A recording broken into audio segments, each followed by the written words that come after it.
Okay, well, I guess we're gonna try this again. Literally, I didn't even lose internet connection. I tested my connection as it was failing. It was working perfectly fine. And we only lost YouTube. Twitch was technically still going. I just chose to end both streams. Well, I chose to end Twitch finally after the YouTube officially went down. But that was just so annoying.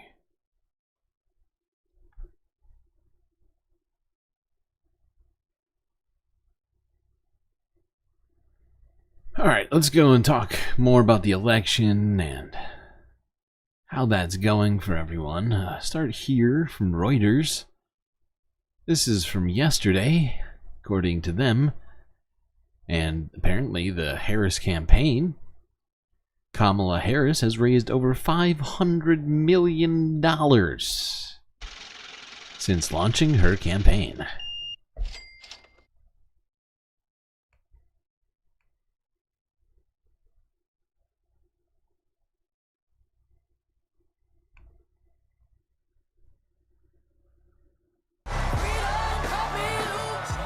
$540 million. That's how much U.S. Democratic presidential candidate Kamala Harris has raised in a little over a month since she launched her bid for the White House, according to her campaign. A memo released by Harris campaign manager Jen O'Malley Dillon said that the top-line figure included an $82 million surge that came in last week during the Democratic National Convention. I accept your nomination to be president of the $82 million Vice in President 4 days. $82 million. That's like 20... Yeah, it's like $20.5 million a day. Became a candidate for president on July 21st when President Joe Biden stepped aside. I revere this office, but I love my country more.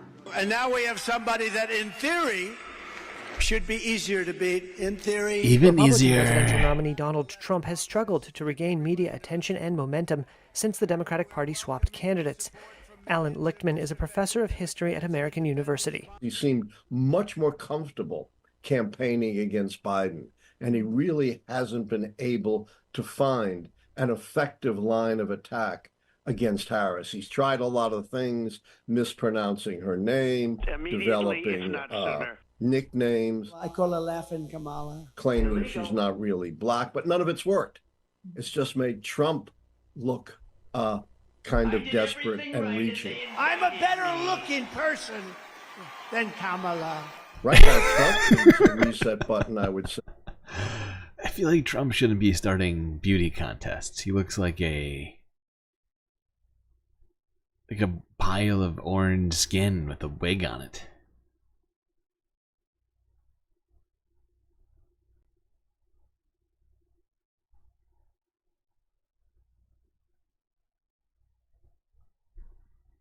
Immediately, if not sooner. Let's see what's going on with these polls.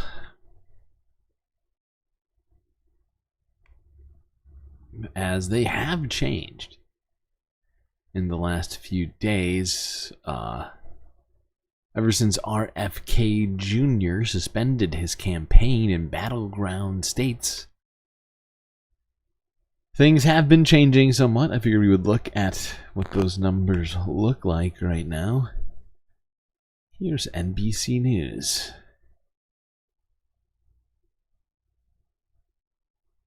NBC's Steve Kornacki's here to break down what it could mean with just 74 days until Election Day. All right, well, we know, obviously, expecting a close election in November, so a development like Kennedy dropping out of this race could be significant. Look, he was polling. Let's take you through the history of this. We're going to start here. This is when Biden was still the candidate, pre-Harris as the Democratic candidate. And this is an average of all the national polls. So just before Joe Biden dropped out, on average, in a three-way race that included RFK, you see Trump was leading Biden. Kennedy was sitting there at 9.2% on average. And it was a lead there of 3.5 points. Donald Trump was leading Joe Biden. Now, Biden gets out of the race. Harris gets in the race, and that's been a little bit more than a month now.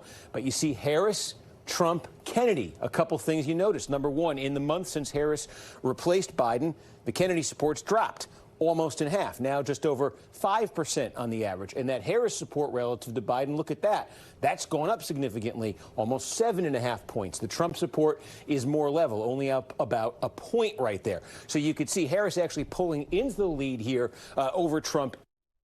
So yeah, I mean, you can see the support for these two candidates ever since Joe Biden dropped out, or at least support for the Democratic and Republican candidates, devoid of candidate. They've been consolidating over the last month and a half or so. But it would seem that that consolidation is going in favor of Kamala Harris, as Democrats have picked up 7.5 points since these polls were taken, before she took the lead here as the new presidential nominee. And if anything, Kennedy just obviously losing support, right? So of these votes lost by Kennedy, 4%, you can see that Kamala Harris picked up more than that, and Trump only got 1.2% of that. Now this is even before Kennedy actually dropped out. So let's look at the rest over of this. Trump in the three-way now since she became the candidate. And here's where it gets interesting. What if, the polling's been out there without Kennedy? What does it look like, Harris versus Trump? And here you can see it. Harris still leads, but it gets tighter. Look, in a three-way race with Kennedy, Harris's margin over Trump is 2.7 points. Now, what's interesting about this, what I find interesting about this, right, because there's two ways to look at this, but I think the way to really look at it is, right, you take the 5.2% and you try and distribute it over both candidates to some degree, right, because people are going to be essentially forced to support someone else. So, technically, though, that's only 5.2% to distribute amongst the two candidates. However, Kamala Harris goes up 3.2%, and Trump goes up 4.3%, which is 2% more, which means that there's people who were somehow, with these three choices, they were like, oh, geez, I can't make up my mind. It's too many choices. And without Kennedy there, more of the people, perhaps that's not shocking to anybody, more the people who are struggling to figure out who to support with three candidates have decided that Trump's their candidate. So leaving only 1.6% between these two, which is definitely within the national, or like any of the margins of error usually used in these kinds of polls.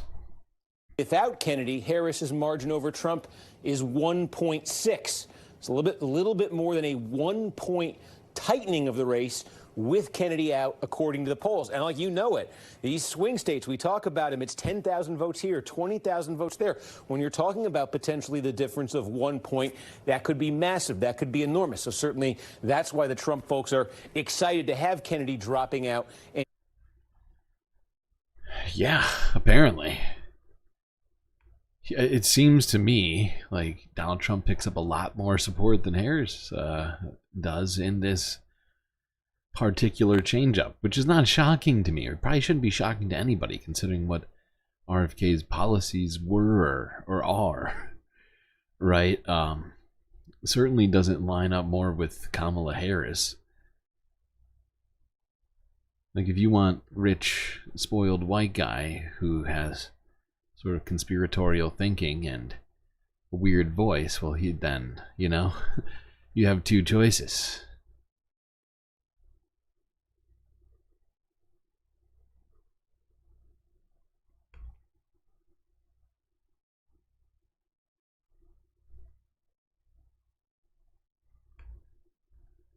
So yeah, it does show you, though, that we are definitely now in a real election.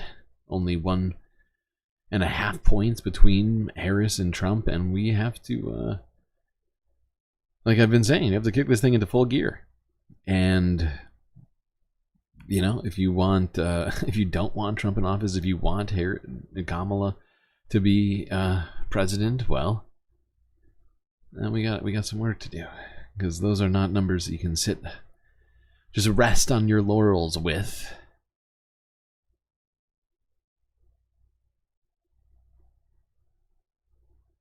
Especially considering there's not a lot of votes left on the table. I'll just go back to this real quick.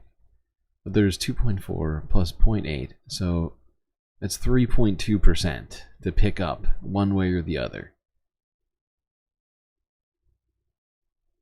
And of course, these polls are always taken with a sample group, so there's always a lot more at play. This is just a national poll, right? We need to be talking about state by state, all this other stuff.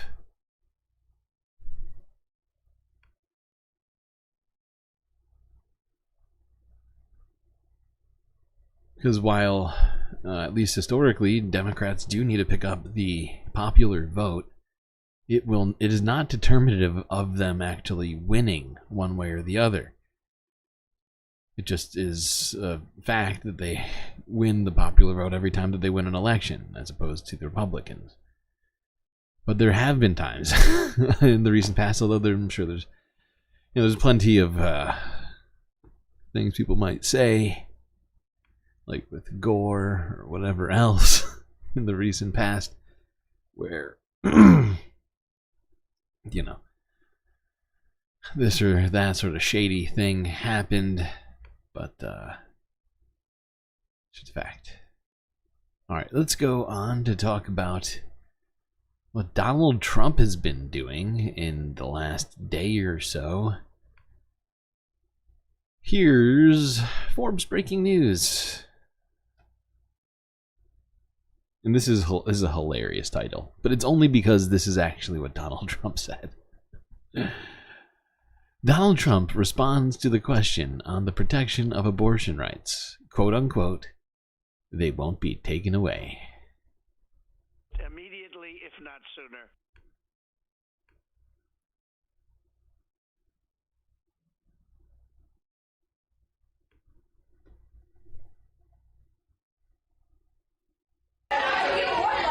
Post about women's reproductive rights this morning. Has your stance on abortion changed? Yeah, no, very good. I'm very strong on women's reproductive rights.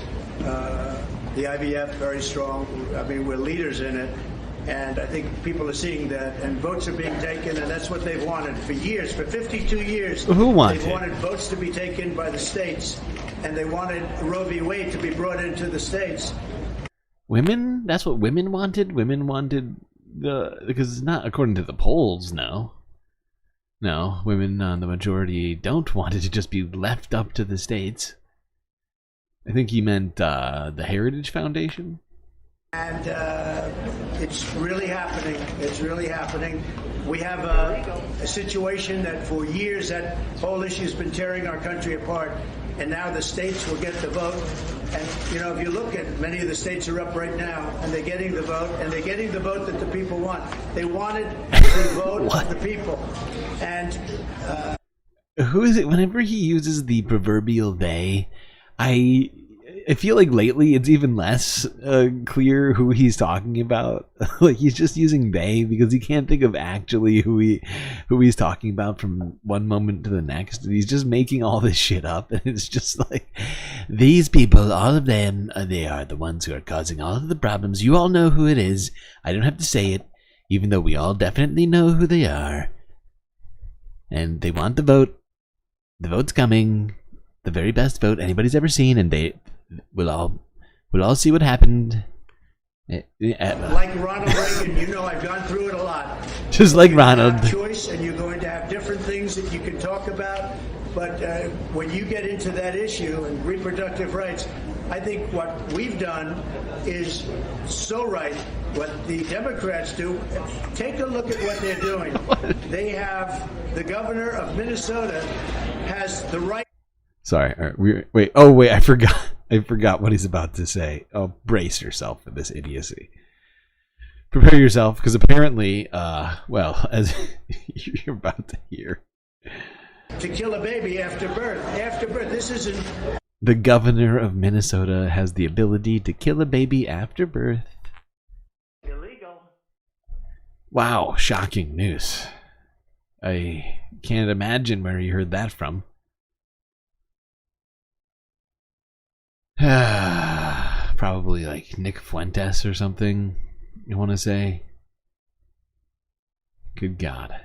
It doesn't exist literally anywhere. Abortion, this is after birth.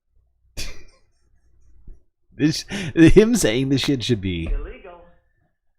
Wait, hold on. I think it's at the end when they ask. And it won't be in the federal government. Will never be in the federal government. Others, I guess, different, but it brought it back to the people. Nobody wanted it. Nobody wanted it to remain in the federal government.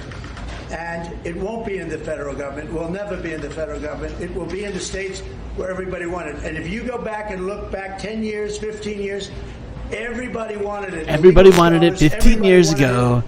I'm just trying to fix time. I know it's 2024, but 15 years ago, people actually wanted this, maybe. I don't know. I don't actually look at the polls. People just tell me things and I say, that's a very good poll, that's a very bad poll. To the states, and that's where it is. Do not want abortion rights to be taken away from them. How do you respond to it? They won't be taken away. They won't be taken away. They won't be taken away, even though the Supreme Court, who I appointed there, have already taken them away. They won't be taken away again, is what I mean. There's no reason to do that, because they're already gone. It needs to be federal, exactly. No, it does. It absolutely needs to be federal, Bob. It needs to be federal, and it already was. And now it's not, because of him.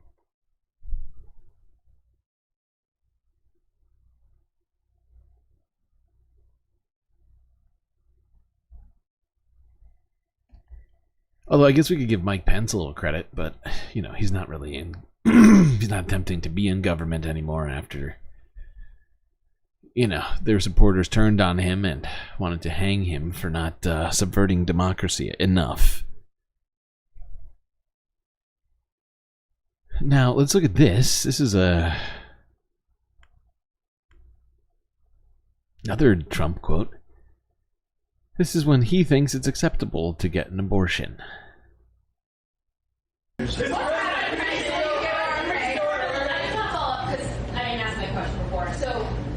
all of that, between lowering the corporate tax rate, extending tax cuts, and proposing for tax cuts, you propose all that without any changes to entitlement benefits. That's talking about trillions of dollars added to the deficit. How do you plan to pay for it? Growth. We're going to have tremendous growth. We're going to have tremendous growth. You know, if you remember when I gave the largest tax cuts ever given. Illegal. I forgot that this was, I think it's later in here.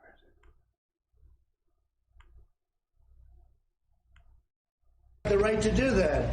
You have a man now who's running for vice president who signed a bill to sell tampons in boys' bathrooms, okay? Not to sell them, to give them. You said it. You just said sell them. To me is very important. Some people don't agree, but for the most part, they do. I think it's up to probably 85 or 90%. But if you look at the voting, and it's so interesting to see, this issue was tearing our country apart.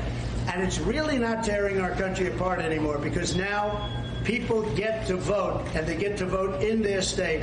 And for the most part, they believe in the exceptions, and they want the exceptions. It makes it a much easier way. At the same time, you have to follow... So, I'm not being vague at all. I'm for the exceptions. People know what exceptions I'm talking about. The exceptions. The ones everyone's talking about, they know what it is. They're the ones people like. Some people don't like them, but you know what? It's too bad. What we really need to be worried about are these goddamn free tampons in boys' bathrooms. Like what? What?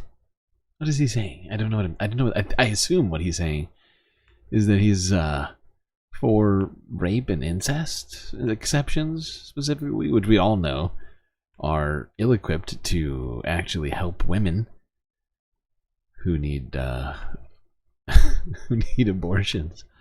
Really not the way to go about that.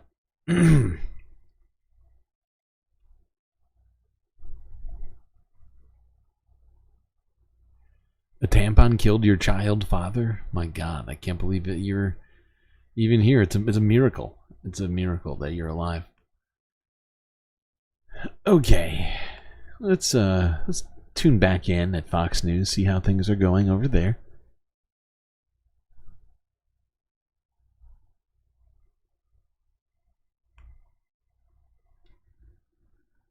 Can we watch this Brett Baer Martha McCallum interview, where all of the favorites come up in this answer, because RFK comes up, the Georgia Republicans that he used to despise come up, and Biden comes up because he misses his friend. And but the issue with this is all the best ones, all the good ones. Brett Baer and Martha McCallum have to get to Gutfeld, all the hits, and Trump just doesn't want them to get to Gutfeld. Oh no, they have a hard out. He wants to keep talking about the guy he's not running against. Two quick things as we wrap up here, Mr. President. Tomorrow, do you expect to be endorsed by Robert F. Kennedy Jr.? And are you making a specific effort in Georgia to make up, if you will, with the governor of Georgia, Brian Kemp? Well, I just saw Brian on a very good man. Did you ever hear of a man named Sean Hannity?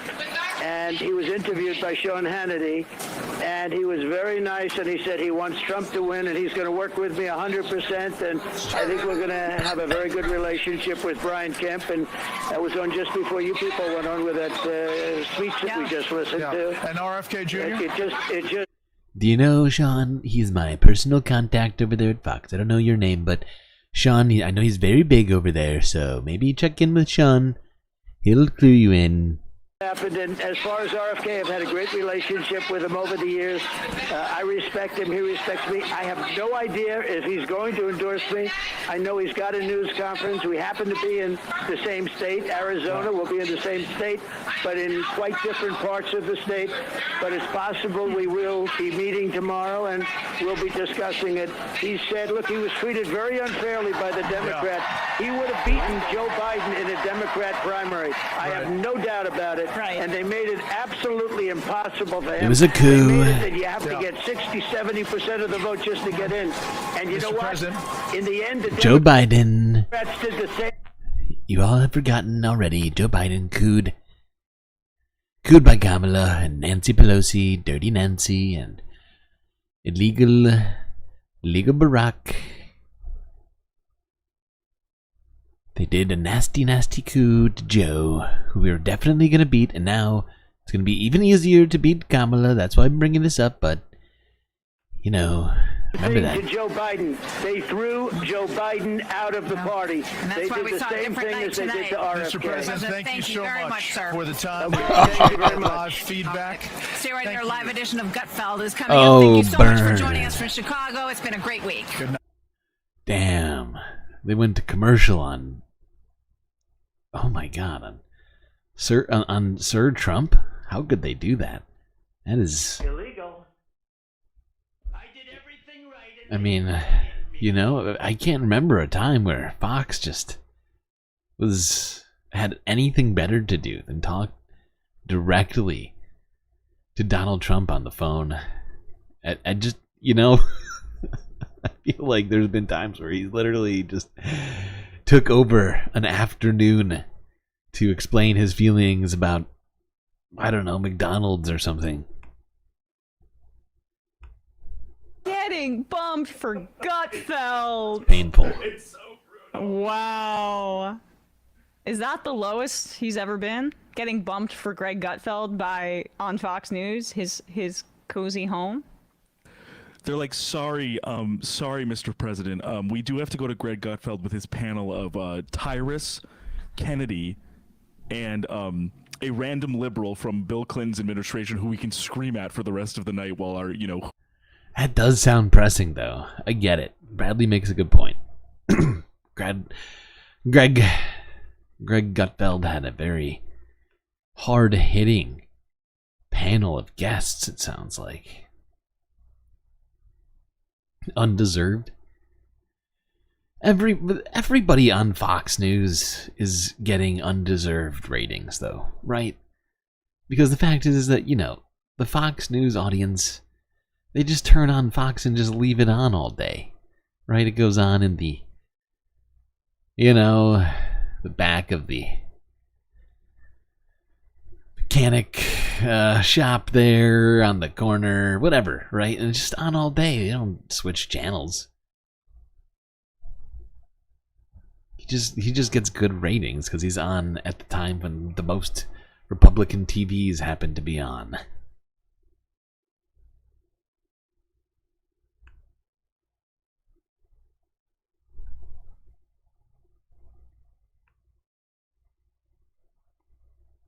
Okay.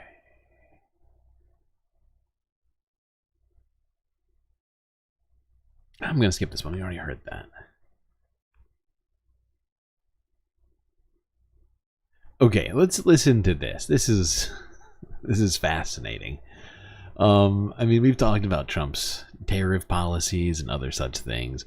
We've talked about the recent sort of tariff war that's been going on with Chinese vehicles in Western countries like, you know, the United States. Much of Europe is doing, well, at least the European Commission has been doing some sort of tariff policies against Chinese-made EVs.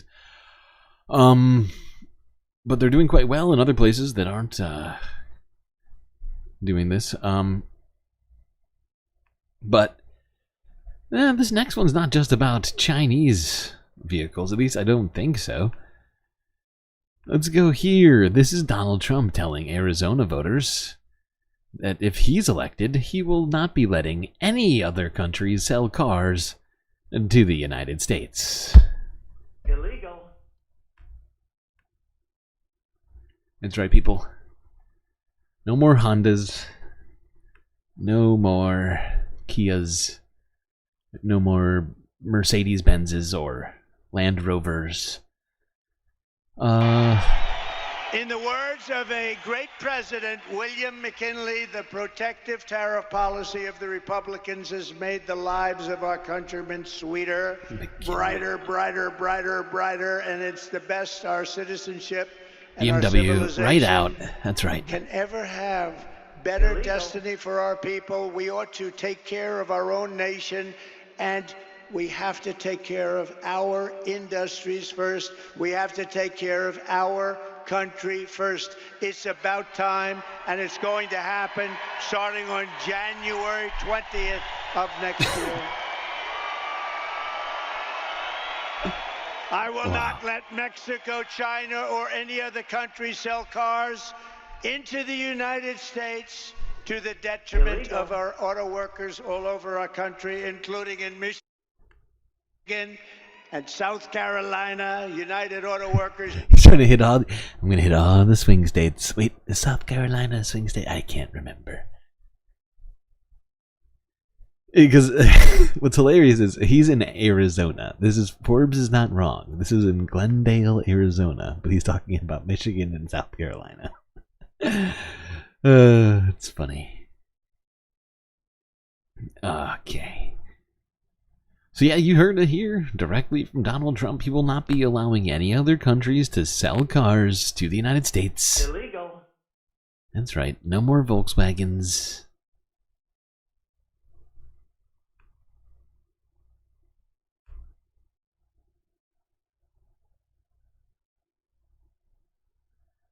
Oh, Badash making a good point. No more Dodges, Fords, or Chevys. Those parts come from Canada.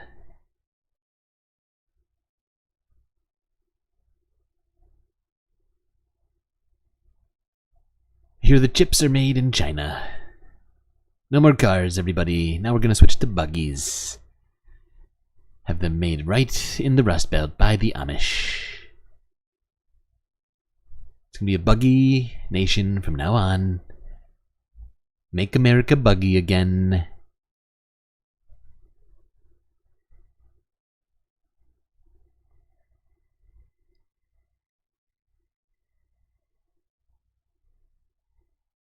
Okay, this is CBS News from 7 hours ago. Special counsel Jack Smith urging appeals court to revive Trump classified documents case.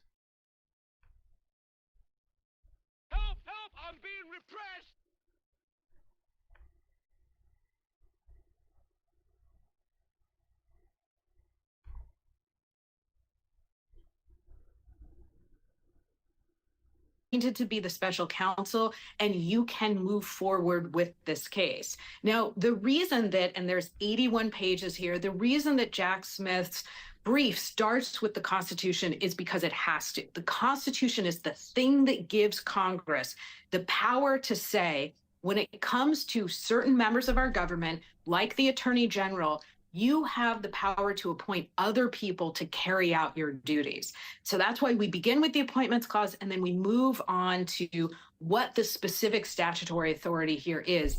And Jack Smith, in this brief to the 11th Circuit, spends, I think, dozens of pages saying, here are the statutes that allow me to move forward. And that, to your question, undermines what Judge Eileen Cannon said, which is, I don't see the federal law that allows your appointment. Well, and correct me if I'm wrong, but one of her big issues also was sort of the idea of limitless appropriation. Constitution's not a law. That's right. He has been bragging that he won that case and he was found completely innocent by the jury, even though there was no jury. But it's easier. People get that. They don't understand when you get a judge to sort of just postpone your case, because that doesn't usually happen for most people. Just makes more sense. The jury, they found me completely innocent. It wasn't a judge making a political decision.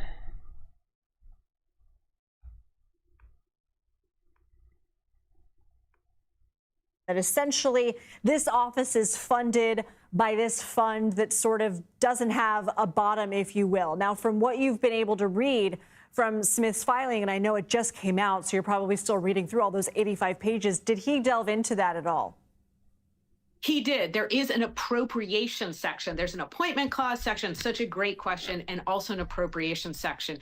And he does, of course, talk about the funding and why, in his view, it's not limitless, and why, in his view, it is well within the power that has been granted to Merrick Garland by Congress. Can we get Donald Trump as Stalin? And one thing that I do Workers of the world, yes, you're right. unite Thank you. against I am still quickly the reading capitalist through. forces. But if you look at the summary and the introduction and the conclusion, one of the things that Jack Smith keeps emphasizing is the idea of Judge Eileen Cannon is on must throw yourselves upon the gears. And he goes back decades. We have long allowed for attorney generals to appoint special counsels and to give them the money they need to investigate, and then, if the facts call for it, bring a case. And he talks about not just the specific statutes, but also the history of allowing special counsels, and also our understanding, both our understanding based on case law and our understanding based on people who function in the Attorney General's office, that would allow for this to happen. So he's really trying to make Eileen Cannon look like a complete legal outlier here. And so, Jessica, I want to bring in CBS News Justice Department reporter Rob Legary from our DC bureau. Jessica, I'm going to let you keep going through this filing, and you can flag our team when you have something else you want to add. But Okay. I think that's good enough from CBS on this particular thing. Should be interesting to see what happens in the next few months with this. If Jack Smith gets through at the appeals court, could really make things uncomfortable for Donald Trump, who's been claiming that he won in this case rather than just having it all postponed. Let's look at a different inconvenient situation for a different person. This was Nancy Pelosi on The Late Show with Stephen Colbert. Hold on, I'm gonna cue this up, because I'll probably get copyright struck if I don't. Mute, please. Nope. Yep. Let's go here. I want to say is about where it started. Wait, pause.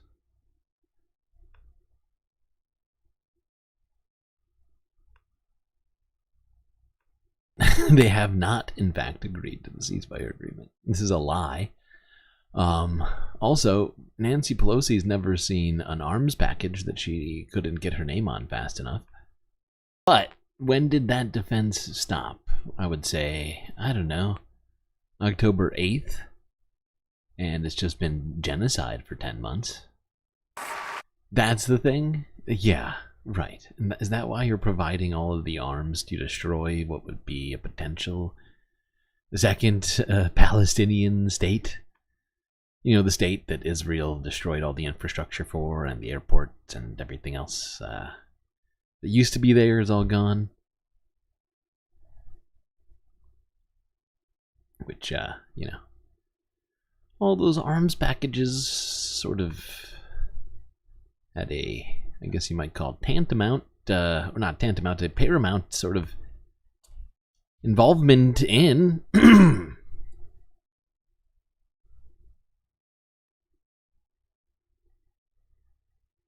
tantamount to supporting genocide. I know that.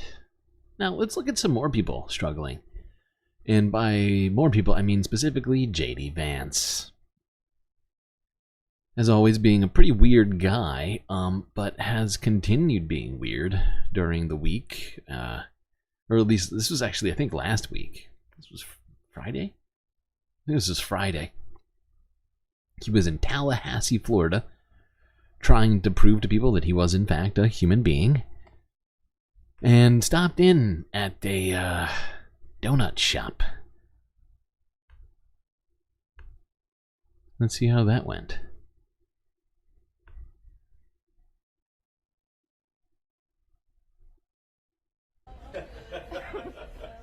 The zoo has come to town. Thank you for letting us come in here. Yes, sir. Yeah. Oh. Is everybody else in here? All right, one of the few. Okay. Is there anybody else, please? Okay. And just a, you know, random assortment of stuff. Begin at July. Okay. For this year. Okay. Good. I would think so. Almost 2 years. Okay. Good. How about you? Just everything. Yeah, it'll be a lot How long, I'm just taking a poll on how long people are working here. Ma'am, if you don't want to be on film, you're good. If you don't want to be on film, you're okay. Yeah. Yeah. How long has this place been around? Oh my god. About 4 years. Are you doing a book report? Okay. How long have you been here? A little over 6 months. Okay, good. Okay, that's great. I didn't Yeah. know if it had been here for 20 years or 4 years or anything. Oh my god. Yeah, you never know. Sometimes could be here 100 years. It might be it. It might be from the American Revolution. This donut shop. Vice presidential candidate walks into a donut shop. No, that's not the start of a joke. That is actually what J.D. Vance did yesterday. Hey, how are you? Okay, wait, hold on. Good. The zoo has come Pause. to town. I'm sorry, man. Sorry, we've already watched this. We literally just got done watching this. I wanted to watch this. This is J.D. Vance being an actual normal human being. Okay, you know what? Hold on. I'll fix this. I can fix this.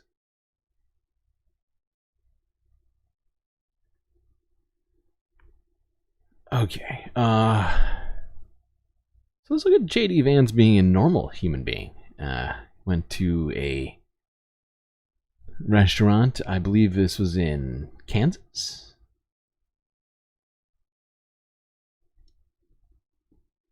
I could be wrong on the state. But he was just doing his VP nom thing. Stopped into a restaurant. Let's see how the workers reacted to him. At a fast food restaurant in Nebraska. Nebraska. last weekend. Sorry to hold things up for you. You know, we really came just to go to runs, and then we did a little rally up the side. No kidding. Amazing. Amazing. Oh my gosh, I'm such a big fan. I'm from here, right here. I went to school at St. Charles. Oh shit, they're just telling him stuff about themselves. Just normal conversation. Watch out. Right, yeah. Was there a Runza at West Point? No. There is now. There is now. Nice to meet you all. Sorry to disrupt your day. Look, they're all just lining up to shake hands. Taking some back with us. I think it's the bread consistency. I mean, Eating your own made every day? yeah, get this guy on TV for runs us. Thanks for the work you're doing. Of course. Matters. My pleasure. Appreciate it. Thanks, everybody. Pleasure to meet you all. Wow. Wow, indeed. Weird to see a normal human being in public who's a politician. Not making it seem super weird that he happens to be in a public place doing normal human things. He actually seems like he does normal human things on the regular.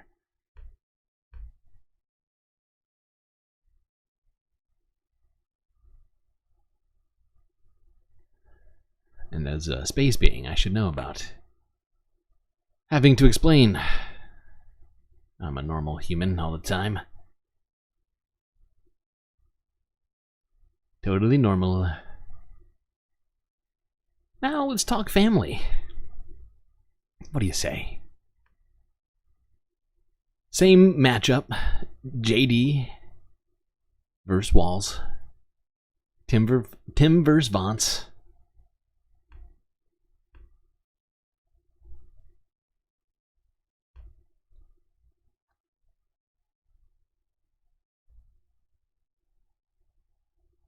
Hope, Gus, and Gwen, you are my entire world, and I love you. He's trying to talk to me about Pikachu. And I'm on the phone with Donald Trump. And I'm like, son, shut the hell up for 30 seconds about Pikachu. So relatable. Shut the hell up, son. What a loving father. It's a beautiful relationship they have in their family. Alex? One on topic and off topic. You mentioned that Americans spend more on Please housing pause. than any other expense. Is there a dollar figure that is accompanied? Rude. Rude. But yeah, I don't know if you noticed, there seems to be some sort of a quantifiable difference between the way Tim Walz and his family treat each other and the way that JD Vance and his family seem to treat each other.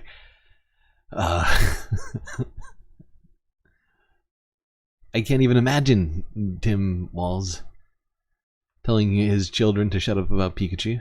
I feel like he would, in fact, support catching them all. Gotta catch them all. Gotta catch them all. Alright, now let's talk some couple of legal things here. DOJ and the FTC have been getting busy, not with each other, but getting busy with law stuff. Let's go here. This is Forbes breaking news from 3 days ago, where Merrick Garland and the rest of, well, not the rest of the DOJ, but some other representatives from the DOJ came out to discuss their lawsuit against RealPage for their involvement in illegal price fixing in the real estate rental market. Illegal. Whoops. Nope. Alex? One on topic and off topic. You mentioned that Americans spend more on housing than any other expense. Is there a dollar figure that is accompanying this lawsuit that you assess that renters were directly harmed? I mean, is there any macro impact that this may have actually had an impact on inflation in recent years? I'm going to let Jonathan $1 trillion. Question. There's extensive information in our complaint about the impact of the RealPage software and the usage by landlords. Our complaint explains that RealPage has over 3 million units nationwide that use the software at issue in our complaint. We talk about how it uses confidential information, competitively sensitive information from over 16 million units across the country, and that RealPage's market penetration in the markets that we discuss in our complaint range from 30% to 60%, and even higher by bedroom count. The impact of the conduct is substantial, and we detail that in extensive detail, expansive detail, and throughout our complaint. I think we should all just get rent back, you know? That's what it sounds like to me. That's the direction I feel like I'm starting to lean in. Just going to have to calculate just how much rent people are owed back after this real page. Kerfuffle. Conspiracy, really. It's not even a conspiracy theory. It's just a clearly it's a proven conspiracy of literal collusion between big money interests in virtual back rooms. Literally oppressing people. Oh boy. Okay, now let's see how the FTC is doing and what Lina Khan has been up to. Apparently, she's attempting to block a merger which has recently been proposed by two large companies.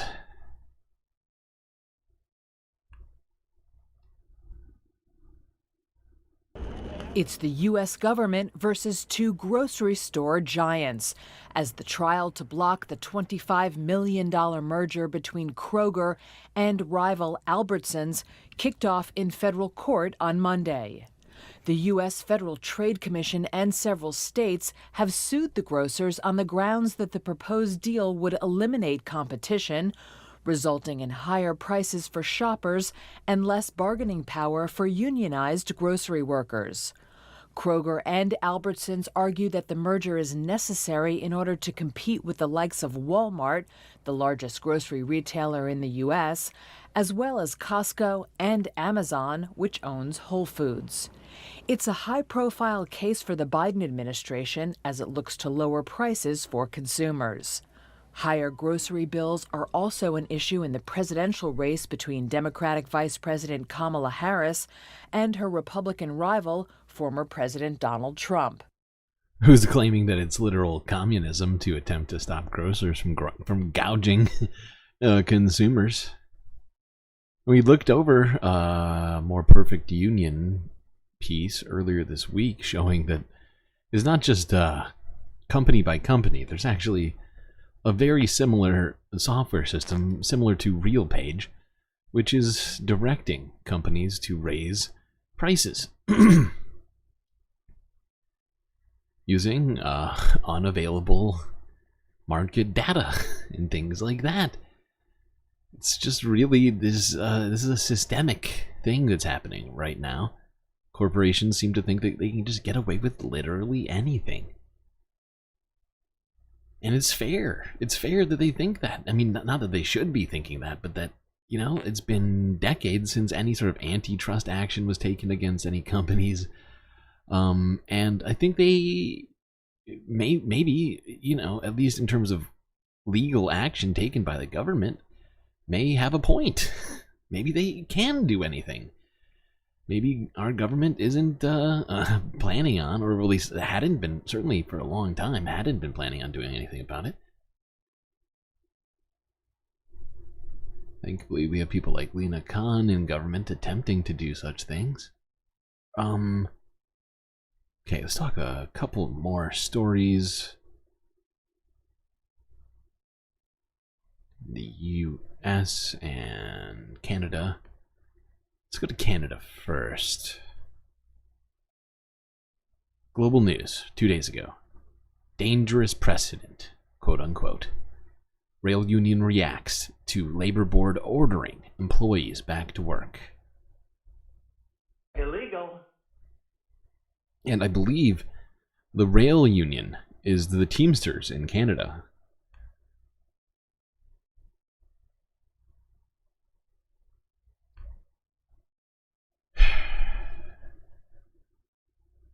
It's back to work for thousands of rail employees across the country after the Federal Labor Board ordered a halt to the 3-day work stoppage. The decision came down late on Saturday after contract disputes shut down the country's two major railways, which caused freight and shipping delays across the country. As a result of this decision, rail service operations are set to resume as of 12:01 on Monday, and those operations are expected to continue until the final binding interest arbitration process is complete. The board also also ruled that the recent collective agreement between CN and the union that expired on December 31st has now been extended until the new agreement comes into effect. In a statement, the Teamsters Union, which represents workers for both the Canadian National Railway and Canadian Pacific Kansas City, says it will comply with the board's decision, but it will appeal the ruling. Teamsters Canada Rail Conference President Paul Boucher says this decision by the CERB sets a dangerous precedent.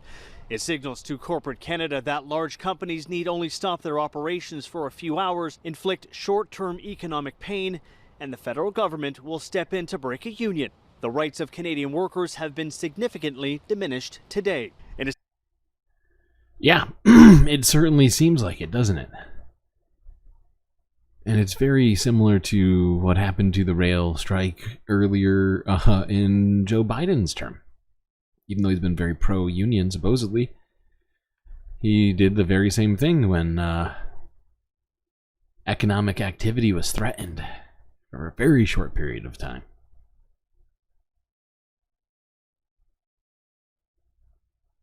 And workers' rights, humanity needs to count for more than economic activity. That's my personal belief. Let's go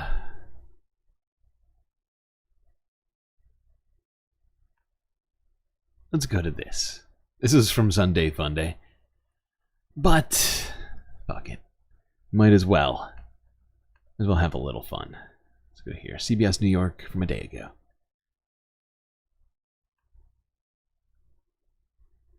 Should pet owners get bereavement leave?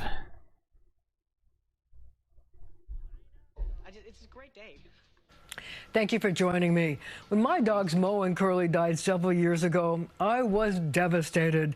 But it started me wondering, should pet owners get bereavement leave? New Yorkers are weighing in on your point. Do you consider pets members of your family? Yeah. Yes, absolutely. Yeah, definitely. My dog is like my child. Well, they provide the same amount of joy that, I guess, kids would. They love you just as you love them. My wife's not going to like this, but no. Why not? Because it's not a human being. I mean, you can't discount pets from being part of the family just because they're not human. In a certain way, the family dynamic revolves around the pet.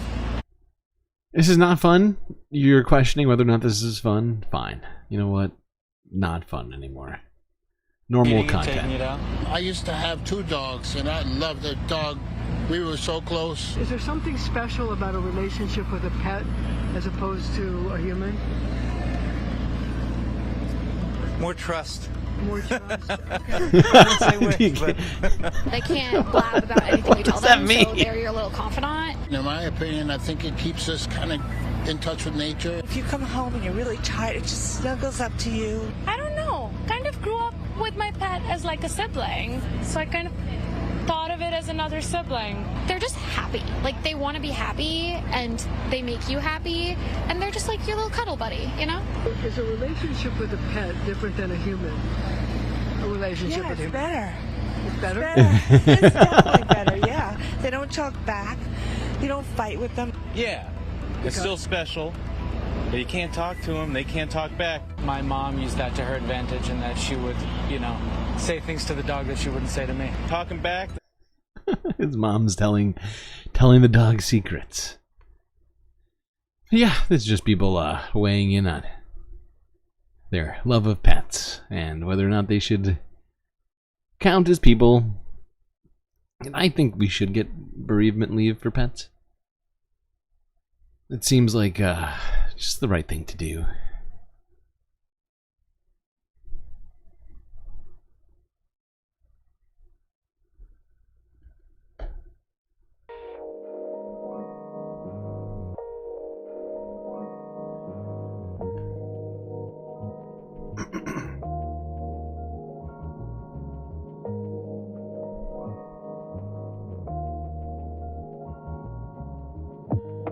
Well, I hope everybody's been enjoying the stream so far. If you haven't already, hit the like button. Don't forget to subscribe.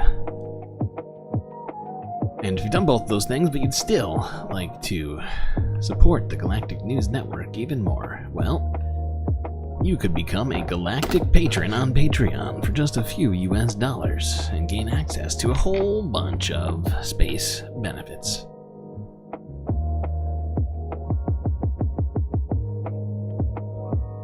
Anyway, chat, enjoy this galactic intermission. I will be right back.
Alright, chat. It is that time.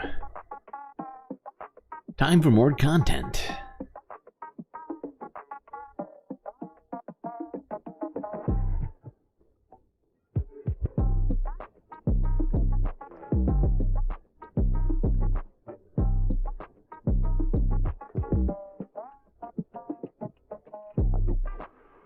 Let's start in Alaska.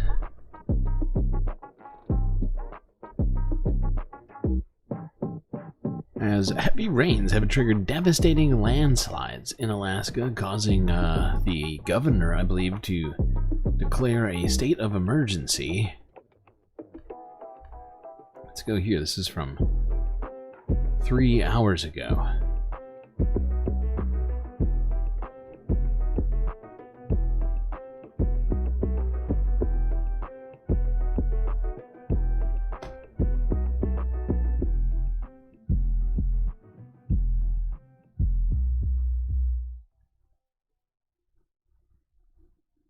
Tonight, frightening new glimpses of an Alaskan town partially buried after a hillside collapsed. The devastating landslide crunching entire homes. We were just at that house for a garage sale last weekend. This is terrible. Sunday's tragedy unleashing a deadly wave of snapped trees, toppled power poles, pushing a mountain of debris into a hillside neighborhood. The slide sideswiping the town of Ketchikan, a seaside destination on Alaska's famed Inside Passage, and a frequent stop for cruise lines. Officials confirming one person was killed while driving when the slide swallowed their vehicle. I was stunned because in my 65 years here, I've never seen anything of that scale. Mayor Dave Kiffer calls the loss of life heartbreaking, but stresses the current damage zone could spread even further. There's about a quarter of the town currently at risk for yet another slide. Yes. How frightening is that? It's very frightening. To be honest, I don't think of, any people in Ketchikan walk about their daily lives thinking, hey, that mountain's going to come down. And now we have to. Yeah, that's As for disturbing. any cause, officials say the landslide struck following an unusually dry August. Look at. I would point out, it's very difficult to stop a landslide from coming down, considering it's just a bunch of land. Rocks and trees and debris. Your average wall is not going to really stop that. But I haven't seen, which gives me concern, I haven't seen any of our Alaskan chatters in chat. I hope they're okay. The weekend storm left conditions soaked. It's definitely heartbreaking to see. It affects your mind tremendously. It's traumatizing, for sure. Leah Canfield, one of several whose homes were damaged, all too aware this may not be over. And Morgan, as you know, that's the big concern tonight. What is the potential for another landslide? Yeah, Tom, the potential for a secondary landslide is very real with that prime area of concern south of the original slide site. And that is why tonight, evacuation orders remain in place for multiple neighborhoods in Ketchikan. Okay.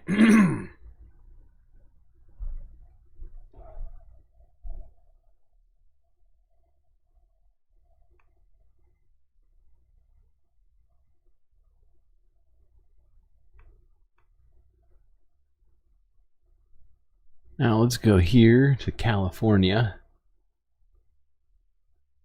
where a beach has been invaded.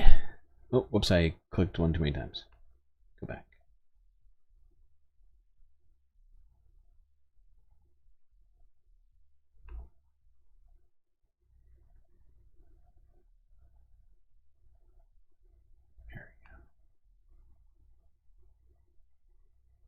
Well, Dan, what started off as a couple dozen has now grown to hundreds of sea lions here at San Carlos Beach. So many of them that they forced the closure of the beach this morning. A sea lion yeah, exactly San like Carlos Normandy Beach Bob. in Monterey, forcing city leaders to close the beach Monday to all users indefinitely. Though this is one of my favorite beaches to hang out on a lunch break. So I can't go there because it's partitioned off. But yeah, I love it. The beach is also a popular spot I'm for confused. scuba divers and lessons the sea lions, forcing them out as well. Is anybody else confused? It seemed like she was less a fan of the seals and more of a fan of the beach, right? Is that what she was saying? She's like, I hate the seals because I can't be at my beach that I love so much. There's actually a really great another beach just about a mile down the road called Maccabi Beach, and so we're just sending divers over there, and they're perfectly happy to just go a little bit extra to get in the water still. Shoreline docents who regularly monitor sea life say the sea lions started arriving last week, about 20 of them. By Sunday night, there were hundreds. Last night, I estimated between 800 and 1,000. The beach was entirely packed. It just kept growing. And so are the number of... Gotta love these seals. Can't they just go to another beach? Yeah, why can't these seals just be more respectful of people and their beach activities? I mean, technically humans and seals could share the beach together. But I feel like humans aren't responsible enough for that. What will Donald Trump do about this invasion? I don't know.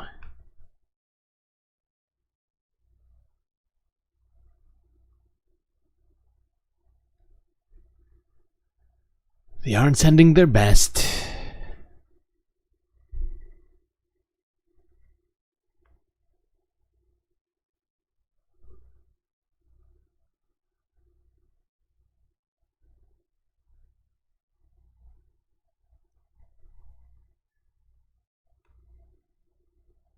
Alright, let's go to NBC News. This is from a couple of days ago. Severe weather impacting millions coast to coast.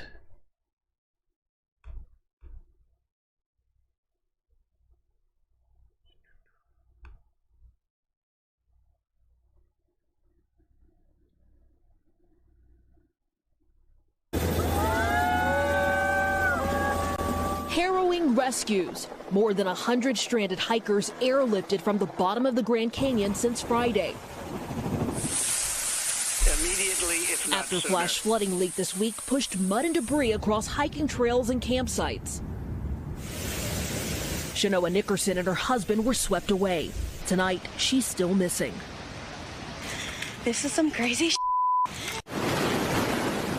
Latricia Mims was down there too, one of the stranded campers desperate to get out. A day and a half after this calm blue river turned raging brown. It rose about 25 feet in a matter of minutes, so it was a wall of water. Latricia survived, today telling me she wasn't sure they'd make it. Is this a life and death situation for you guys? This was absolutely a life and death situation. Putting your feet in water that is slippery and moving so Slippery fast, water. It was really terrifying.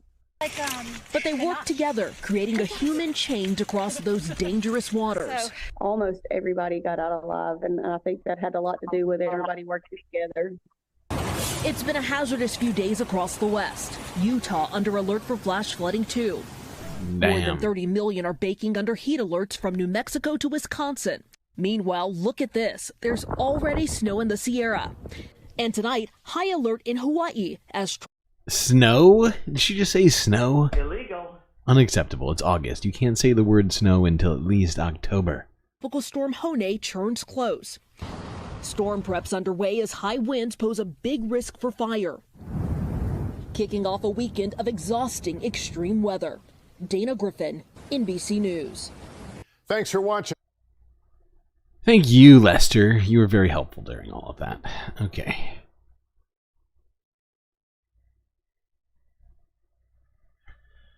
So yeah, extreme weather, flooding, heat across the United States.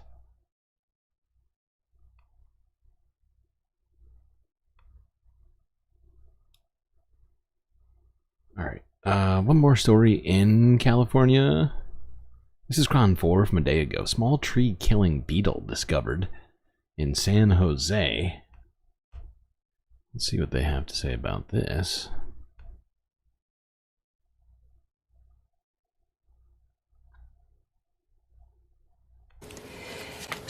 South Bay officials are warning about this tiny bug. It is killing trees, they say. It is called the shot-hole borer beetle.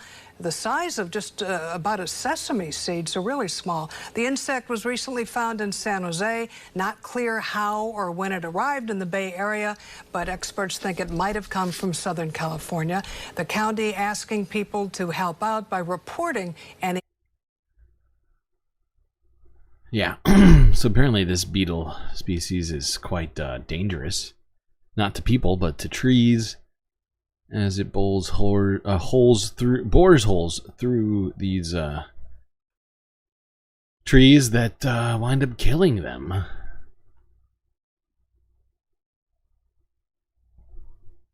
So if you see one, even though they're tiny, let somebody know, I guess.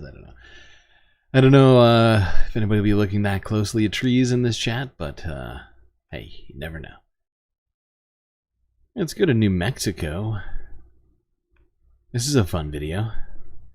Let's watch the demolition of a coal plant in New Mexico as it brings 400-foot towers crashing down in a symbol of the future.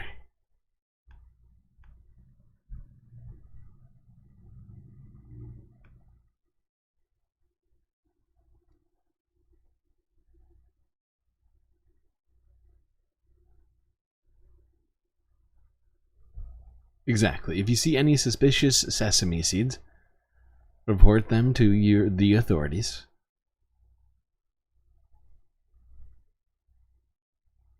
It is kind of cathartic to see these coal plants being retired officially.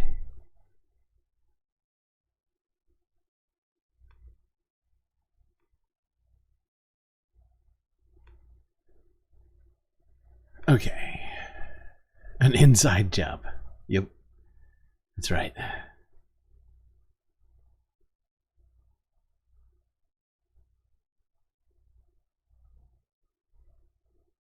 Alright. Let's go to this. Talk about that heat wave that they mentioned. This is CBS Evening News from 3 hours ago, showing us who is being affected by this dangerous heat wave coming through the Midwest. Koyaanisqatsi? What does that mean? Now to that dangerous heat wave and the severe storm threat in the Midwest. CBS's Lonnie Quinn joins us with the forecast. Good evening, Lonnie. Good evening, Nora. You know, some of this stuff just has its roots in basic meteorology. The hotter it is, the tougher the storms can be. Hot air creates lift, and that's what you don't want to see. You combine that with humidity, you've got some problems out there. So the hotbed right now, in terms of temperatures, midsection of the country. Take a look at some of these readings out there. Moline hitting 99 degrees, feeling like 110 for your day tomorrow. It's been today and tomorrow. You got more of this. Chicago 97, feeling like 107. And if you look at what the radar is picturing, we've watched a couple of cells. That's hot. So yeah, as you can see, the middle of the country getting high 90s, almost hundreds.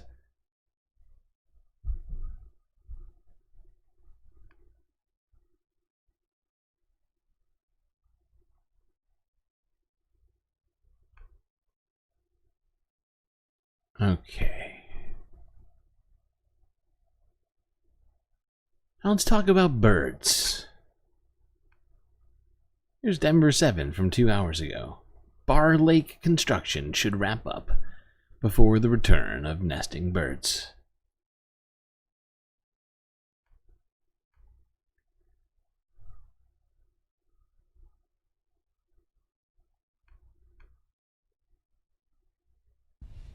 Well, after years of delaying necessary improvements at Bar Lake, the time has come to start construction. However, that work's happening in an area where several migratory birds nest. As Denver 7's Colin Riley explains, there's a group effort to make sure the wildlife and their natural habitat are undisturbed. This spot just north of DIA has a reputation for diverse wildlife, scenic views, and relaxing trails. We were looking for the ibis and the lazuli bunting. Didn't see either one, but it still is fun just being out.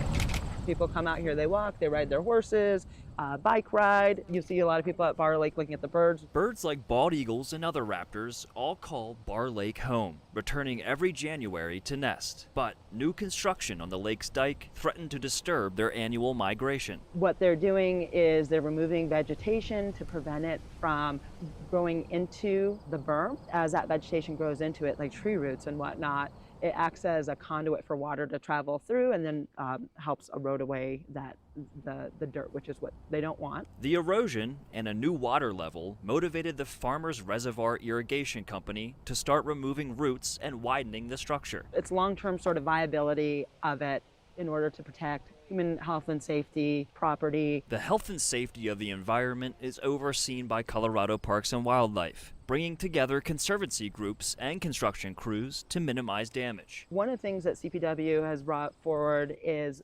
timing on when raptors, such as eagles, are susceptible. So when they're nesting, for example. And so FRICO did not start their work this year until August in order to be respectful of that. The raptors are gone for the season and won't begin to return until January, after this section.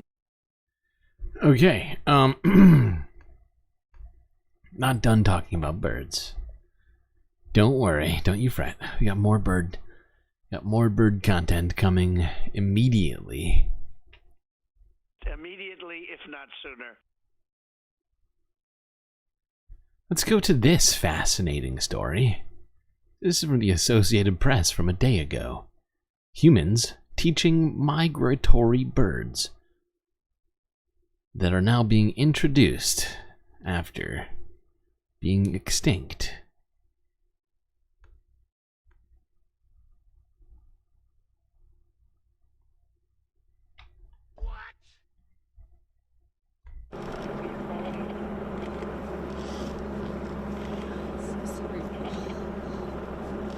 We have to teach them the migration routes, and that's what we do by use of microlight planes. Basically, the birds are raised, so we take chicks out of breeding colonies. Human foster parents raise the chicks, so they are imprinted on human foster parents, and then we train them to follow the foster parents, which sits on the back seat of a microlight, and it works.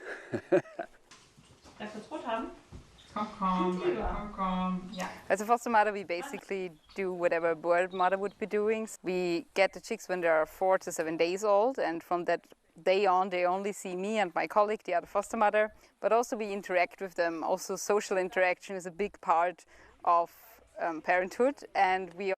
Has anybody seen the movie Fly Away Home? Just wondering. It was in the 90s it came out. But it was actually about a true story, and this is real. This is a real thing. To make sure that they get enough physical touch, that they get enough attention of their mothers. By chance was this Hollywood movie Fly Away Home, where a young girl flies with Canada geese. It's based on the true story of Bill Lishman, an American naturalist and flight pioneer. And we thought maybe the birds, the bald ibises, follow a microlight as the geese did in US.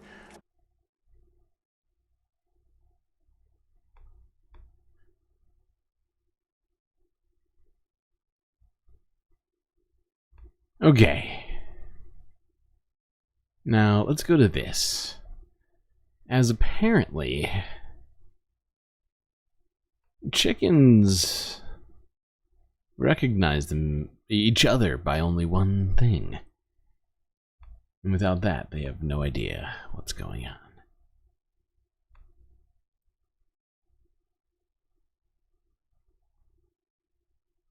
Oh, will you relax, Ron? It's just one more stower. I've been hearing you say that for 15 years now, and it never is. What do you think of this? Oh, Ma, I'm sorry. I thought you were my husband. Ma'am, if I was that rooster, I would call myself the luckiest bird alive. Well, I don't know how I ever could have been so mistaken. He's nothing like you. We don't got much time before they get back. I want you to run away with me.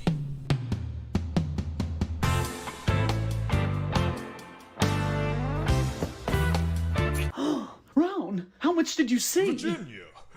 Virginia! It was you all along. Well, where were we? Kevin, I told you not to play in those. We just got you speaking again. So yeah, chickens only recognize each other by their combs, so when they go and try on hats, makes things a little weird for couples. But that's the life of a chicken. It's the chicken life.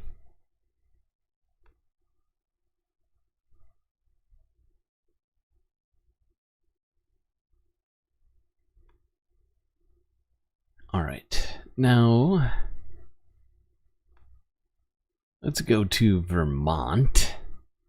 Weeks after floods, Vermont businesses still struggling to get visitors to return to the area.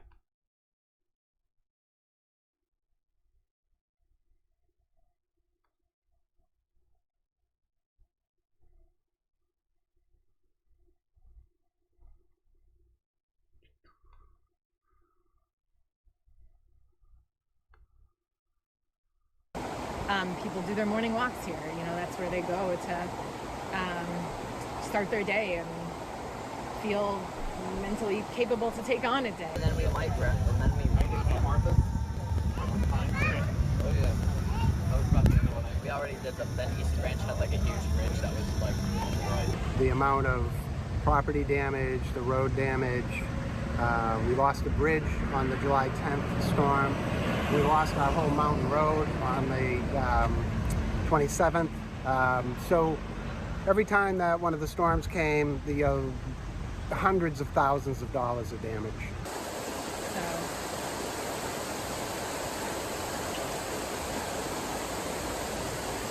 Trails are a huge economic driver, you know, to the economic aspect of Burke, especially over here on the east side.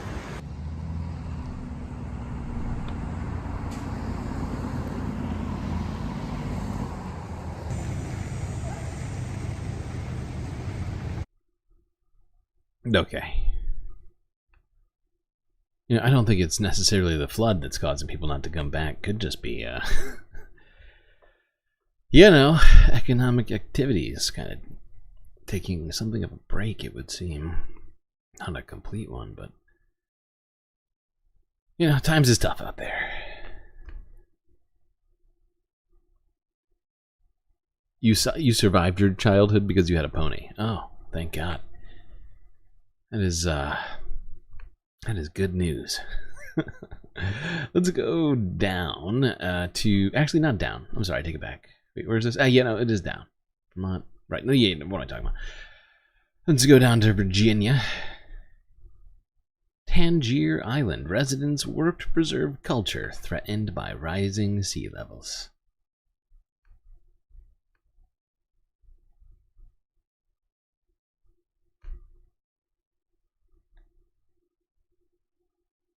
Anyone looking for the effects of climate change need look no farther than Tangier Island, Virginia, a tiny speck of land in the Chesapeake Bay.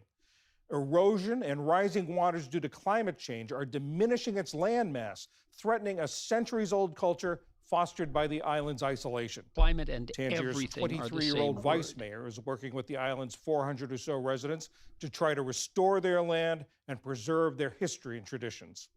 From the NewsHour's Student Reporting Lab's journalism training program, Sabrina Tomei reports.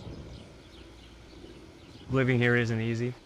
If you find the things that are worth living here for, then you'll begin to understand it as much as I have. That's one of the reasons why I've stayed. That's one of the forms of crabbing. This is crab scraping. Cameron Evans is the 23-year-old vice mayor of Tangier Island, a small community in the Chesapeake Bay, whose ancestors are direct descendants of some of the earliest English settlers in Virginia. They continue to honor their traditions of crabbing and seafaring. You get a sense of freedom by living here, be on the water, be in nature, just live in a very close, tight-knit community. It's something that I didn't begin to treasure more until I was older. We've also seen a lot of land loss due to coastal erosion. Their livelihoods are tied to the sea and to the coastal asset, whether it's tourism, whether it's fisheries, or whether it's businesses. Coastal areas. That's a good point, Philip. The new culture will be merfolk, so maybe change is good. We could do something with merfolk tourism-wise, perhaps. Probably good for GDP. One of the most exposed. With the sea level rising and with the storm surges affecting their assets, they lose their property, they lose their infrastructure is eroded, people tend to move away. Since 1850, the landmass has decreased by 67%, and according to the 2020 census, the population has fallen by nearly half since 2000.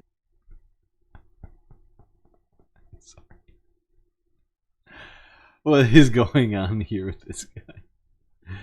Oh my god. This is the most small town picture I've ever seen in my life. He's got the plaid pants. With, of course, you need suspenders to keep those plaid pants up. Stripy shirt, got the straw hat, and then of course a bike with a basket. And boots like they've seen at least 2 wars. And according to the 2020 census, the population has fallen by nearly half since 2010. So they're already climate migrants, but the numbers will increase over time if we do nothing about it. In today's world, there's less and less watermen and less people wanting to stick in their own hometowns, especially this one that it's very hard to, obtain a job. Yeah, there's basically nothing to do there aside from just exist. Wait for the next flood. Okay. Let's move along from Virginia. Let's go here.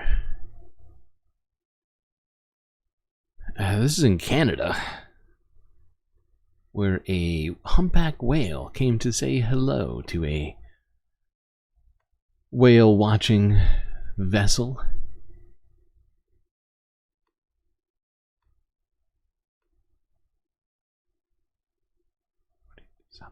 Stop this madness. She's right under the water.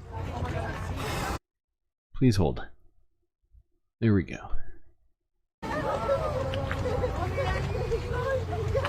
She came right towards us and underneath our stern and came up on the other side. So close approaches like that are always incredibly special, for sure. No reason why she wouldn't go under us.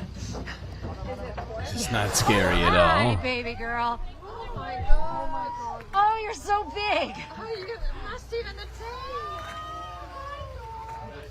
It's not common. Whales are here in the Bay of Fundy to feed, and that's really what's on their mind most of the time. Saying that, there's certain individuals that can be more curious than others, and there's definitely some in Fundy. They all have different personalities. Yeah. If a whale surfaces close to you and especially if they're approaching the boat, the best thing you can do is stay where you are. And whether your engines are on or off, but as long as your boat, your propellers aren't turning and you're not moving, the best thing to do is to let them move on until they're a safe distance away, and then we can move to that 100-meter distance. Whether she was... Yeah, because technically you're supposed to stay 100 meters away from the whales, legally speaking, I believe, but, when they come to you, can't really... Not a lot you can do to outmaneuver a whale, so I guess you just gotta wait it out. Truly incredible. I do love whales. Majestic, exactly, Donald, exactly.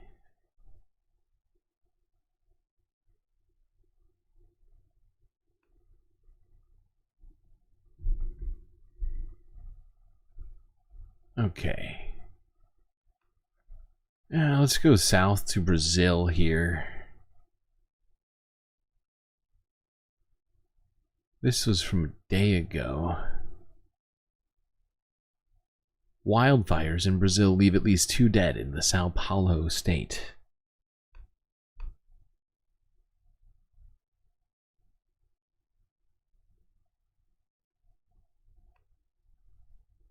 You can live inside of a whale every time. think that's just a story. Historically, oh shit. Sorry, I forgot.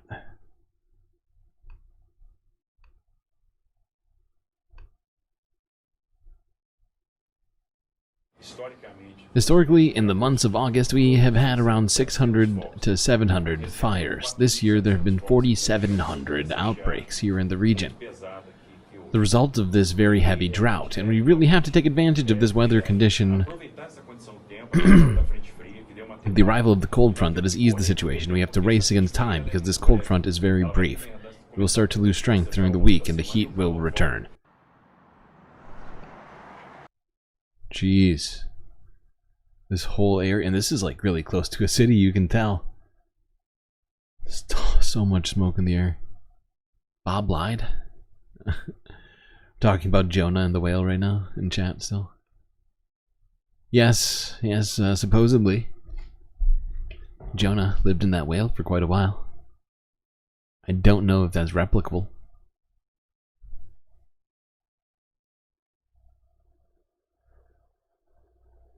What is happening? Why? Oh, there we go.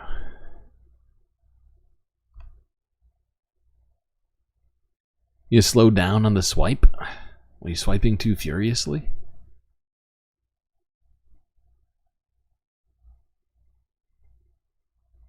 Alright, let's go to Reuters here. This is our last, actually no, this isn't our last. This is, but yeah, this is in Bangladesh. We were talking about the floods that are happening there. They have been pretty devastating to the people that live there, displaced millions. Yeah, this is one of our last environmental videos. Villagers in Bangladesh waded through deep water on Sunday to get to safer ground, as severe flooding triggered by relentless monsoon rains continue to inundate parts of the country. Officials say dozens of people have died and more than 5.2 million have been affected. Farmer Abdul Halim is one of them. He and his family fled their mud house days ago when a 10-foot-high wave plowed through their village. On Sunday, Halim returned alone to see what he could salvage. The water receded for a while, but it is increasing again. It is now becoming a major headache. Where will we get food? Where will we stay? It is a big problem. He says he ate some rice 2 days ago and has barely eaten since. Many of the displaced have no food, clean water, medicine, or dry clothes. Halim says there's been little relief, especially for those in more remote villages. Authorities say as of Sunday, more than 400,000 people from 11 flood-hit districts have taken refuge in around 3,500 shelters. What about Pinocchio's father? That's right, Geppetto. Geppetto was in that whale for a while too, wasn't he? Alright, fine, it wasn't just Jonah. Apparently, back in the day, people were hanging out inside of whales for whatever reason. I don't know. Maybe there was some sort of a purpose to it, but you know, things change. Not a lot of people living in whales anymore these days. At least I don't think. Unless there's some sort of a whale living community that I somehow missed out on.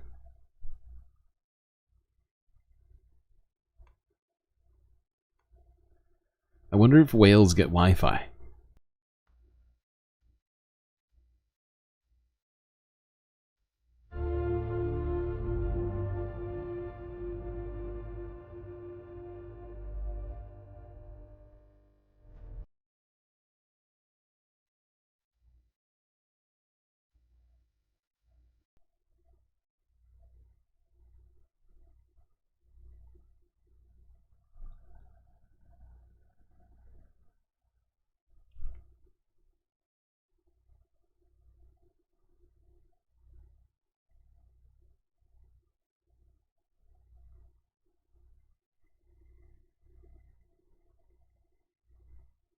Okay, what do we do here? I guess we'll just go straight to the global news.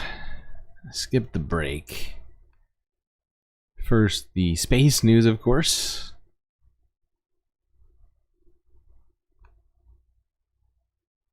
This is from a day ago out of CBS Evening News.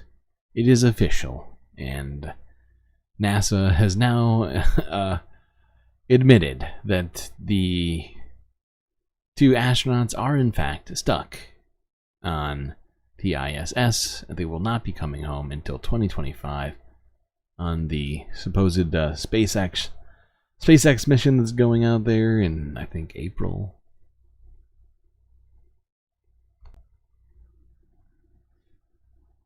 Tonight, NASA has finally revealed how it plans to pull off its newest mission, getting 2 astronauts back to Earth. Their saga began with what was supposed to be an 8-day test flight into orbit aboard Boeing's Starliner capsule. Well, now, instead of 8 days, it will be 8 months. All of it a blow to an American aviation giant now stumbling in space. CBS's Mark Strassman is in Houston tonight and leads us off with the very latest. Mark? David, this is one of the most consequential safety decisions for NASA in a generation. To bring home these 2 astronauts, the space agency will now look past Boeing's Starliner to Boeing's competitor, SpaceX. NASA has decided that Butch and Sonny will return with Crew 9 next February. NASA's decision switched spaceships and space companies mid-mission. Ignition. Back in June, astronauts Butch Wilmore and Sonny Williams flew to the International Space Station on Boeing's Starliner. But now they'll fly home next February in a SpaceX Crew Dragon, despite Boeing's insistence. Geez, Boeing can't make anything that flies work. Having some real problems over here. Starliner is safe to fly them back. You know, it's disappointing that they're not coming home on Starliner, but that's okay. It's a test flight. It's fine, totally fine. It was a test. Analyzing issues Starliner developed on its flight to the ISS. Oh my God, their name is Butch and Sonny. It's like Butch and Sundance. You're right. I didn't even. Yeah. Wonder if that was on purpose. I feel like it was.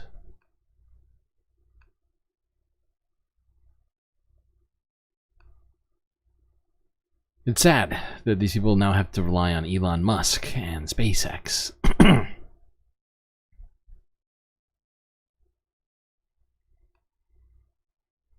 Alright, let's go to this. This is NBC News from a couple of days ago. Apparently, a new robot will potentially be cleaning up dangerous space junk.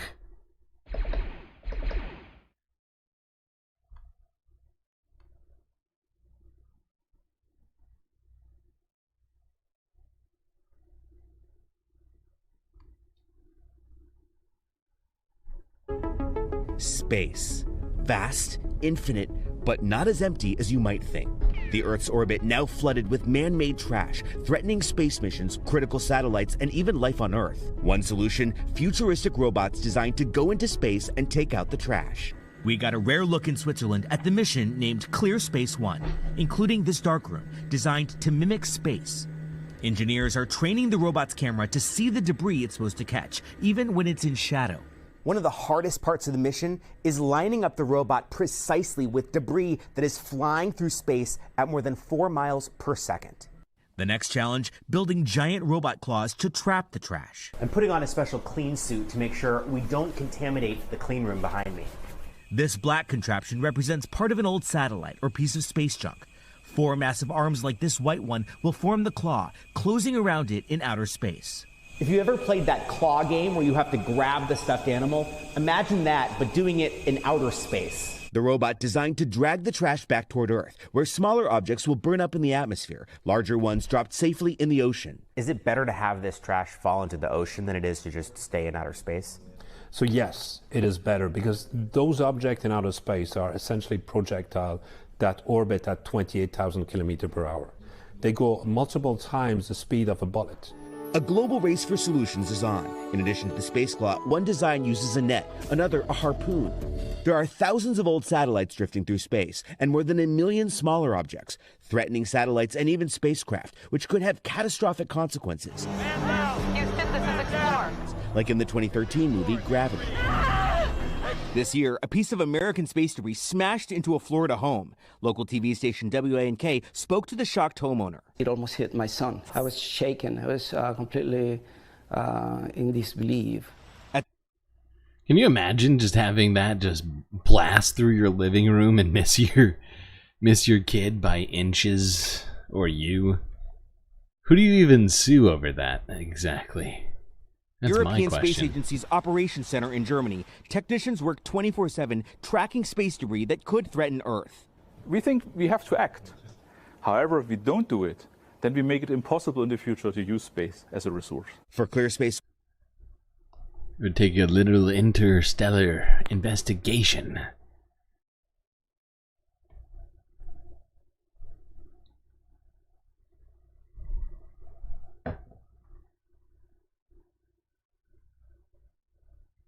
Okay. Let's go on to Europe here. Back down on Earth. Here's Reuters from 7 hours ago. Apparently Uber has been fined by the I think the European Commission for sending European drivers' data to the United States. I could actually be wrong. It might be the French government? I can't remember who. No, it might be the EC.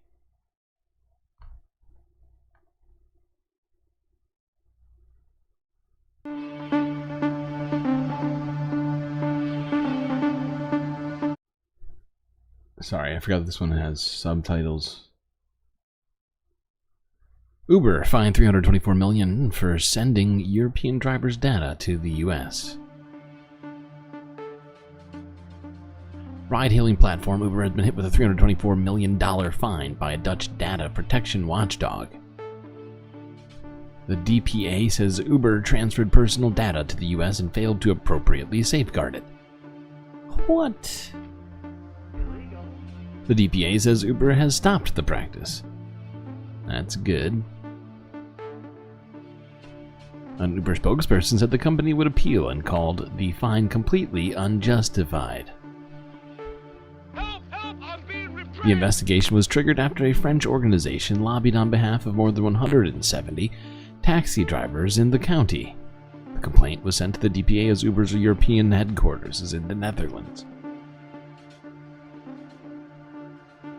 The appeals process is expected to take years. Jesus Christ.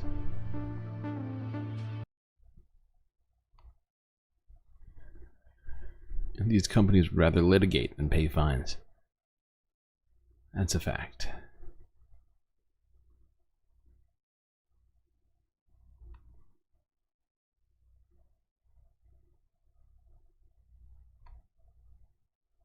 Let's talk about a different business story happening in Europe. This has to do with a social media company by the name of Telegram, as the CEO, Pavel Durov, was arrested at the French airport.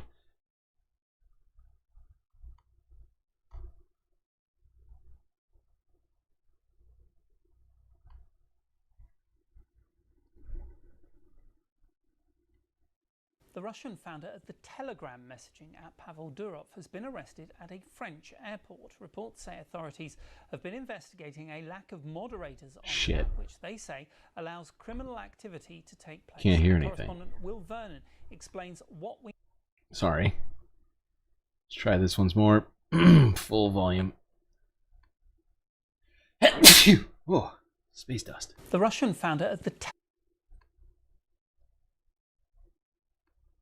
messaging app, Pavel Durov, has been arrested at a French airport. Reports say authorities have been investigating a lack of moderators on the app, which they say allows criminal activity to take place. Our correspondent Will Vernon explains what we know about the arrest.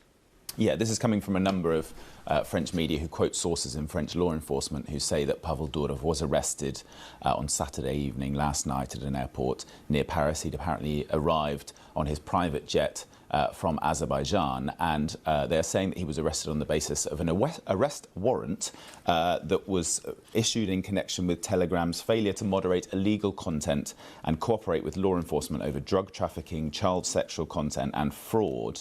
this is just coming from French media, we should stress. Of course, Telegram would almost certainly deny all of those allegations, but we'll have to see now whether he could appear in court today. French media are saying he could be indicted today, and of course what the reaction will be. You mentioned that the Russian Foreign Ministry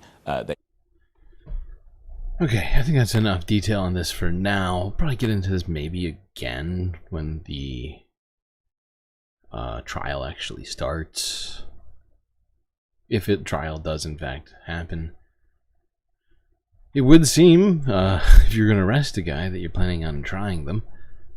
It's usually how it works. What is French law enforcement? I believe that's the British way of pronouncing law enforcement.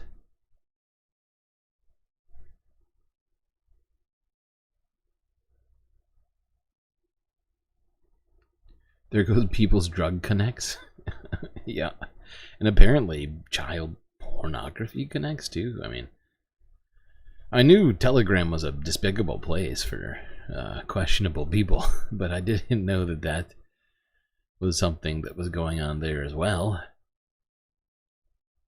We must enforce French law. It is imperative.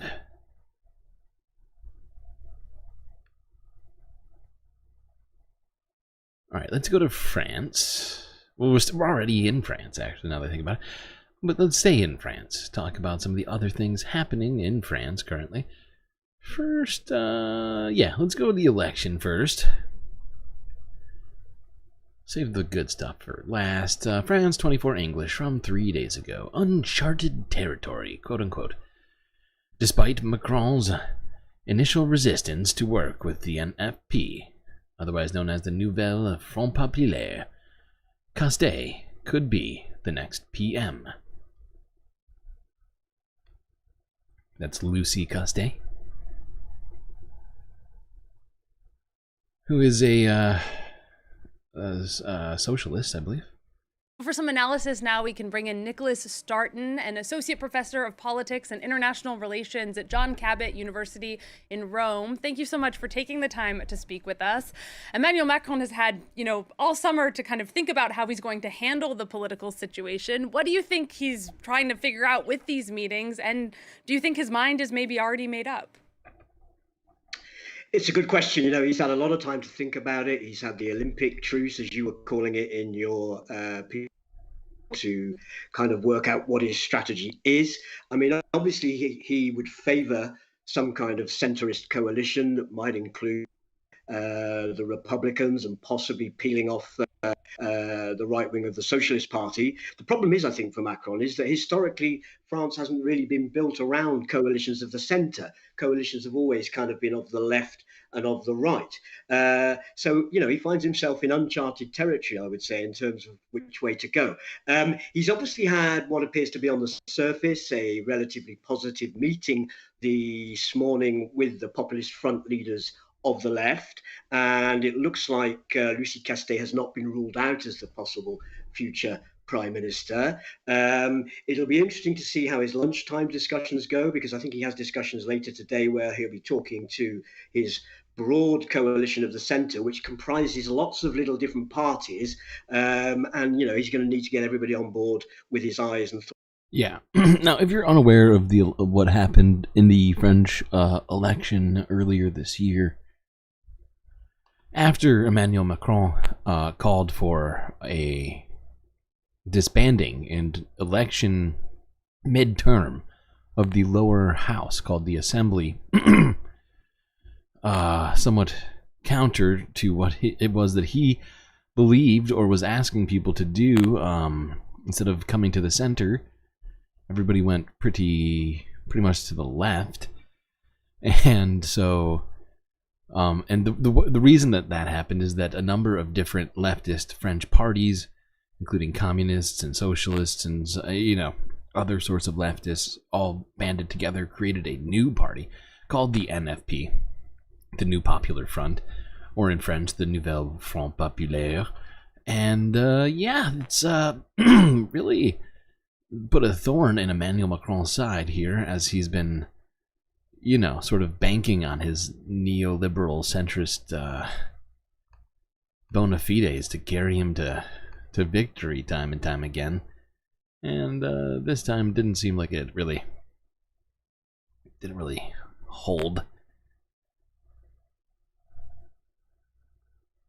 John Cabot doesn't sound like an Italian name. No, and he also doesn't seem to have a very Italian accent either.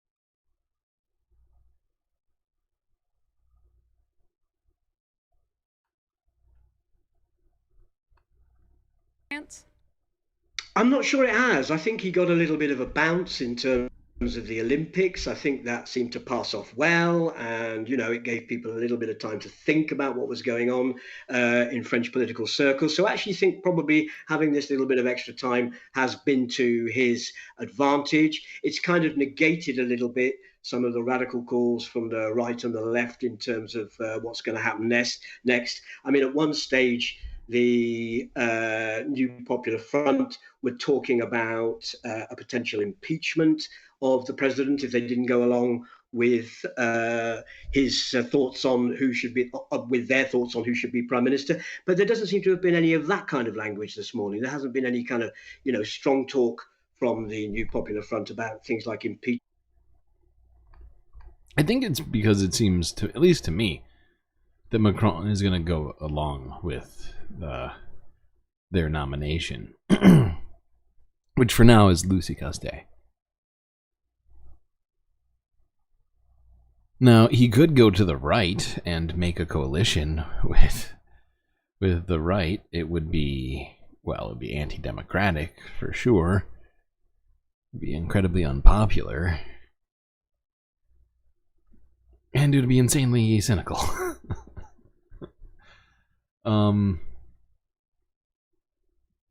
But he has gotten something of a pass over the last month with the Olympics going on. Now let's go to the Paralympics, which just started. This is the Paralympic Games from a day ago. I'm going to watch a few Paralympic Games YouTube channel clips here. This is a tour of the Paralympic Village with the frieze.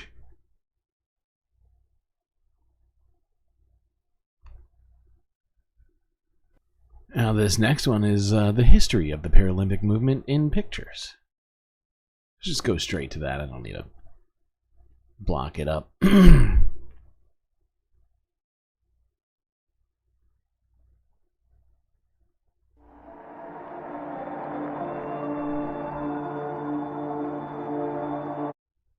Why don't the shoes match? I think the other one's not supposed to be a shoe, but a prosthetic, because it's the Paralympics. Pretty sure. I'm probably gonna get a copyright struck for that. I don't know where that music came from, but it was worth it.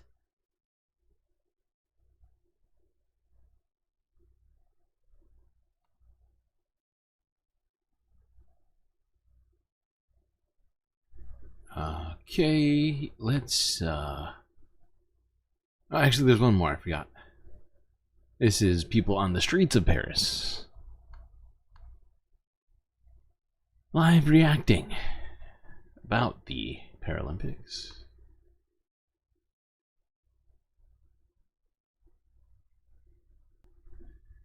Okay. Whoopsies. I just went, just click that by accident? Son of a bitch.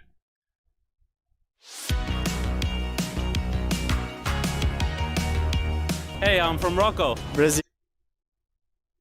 Okay. My bad. I just clicked the wrong video. Took myself out of my playlist. Goddamn travesty.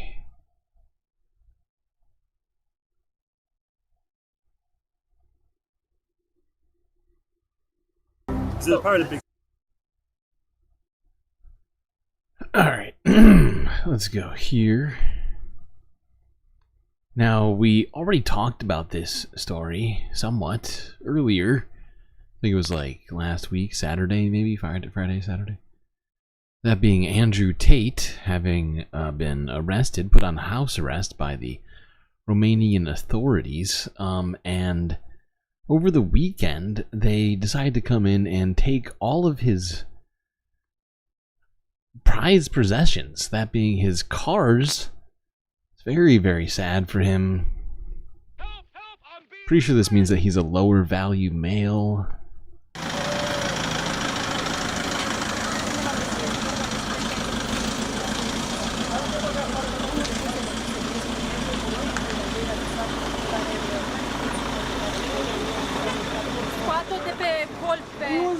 Oh, not the McLaren. Oh, so sad.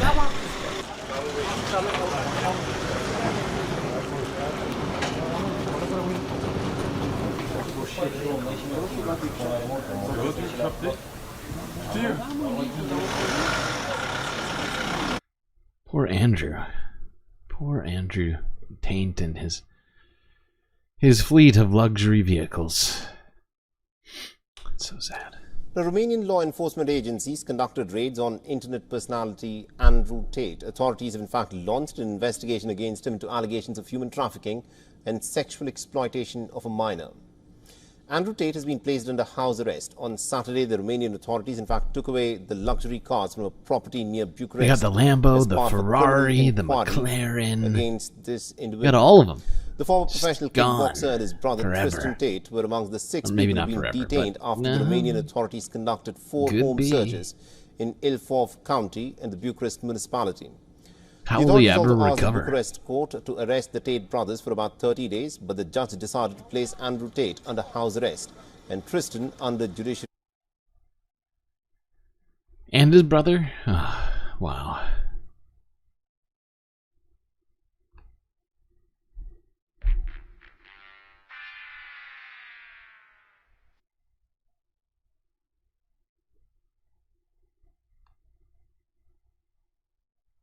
Okay, now let's go on, talk about what's been happening in Russia and Ukraine recently, as a lot, hell of a lot has happened.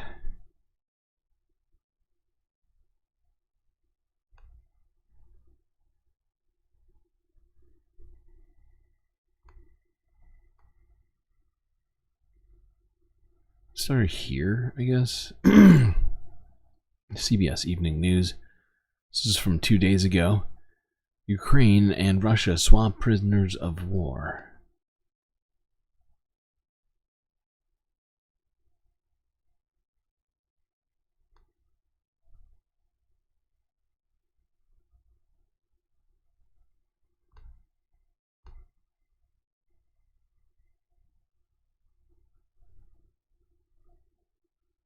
Tonight, Ukraine is celebrating its 33rd Independence Day, and its president marked the occasion by vowing revenge on Russia, while calling Vladimir Putin a, quote, sick old man. It comes as Ukraine's military takes the fight across the border into Russian territory. CBS's Ian Lee has the latest. Freedom isn't free in Ukraine. The country's paid for it in blood, and still is.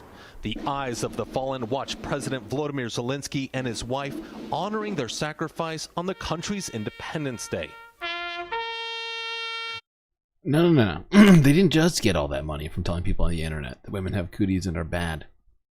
Because they also used women that they trafficked to solicit money from men using those very cooties to do so with a sort of elaborate but simple, I guess. See, I mean, it was not that many layers to it, but they were, yeah, also profiting from that. So don't forget that.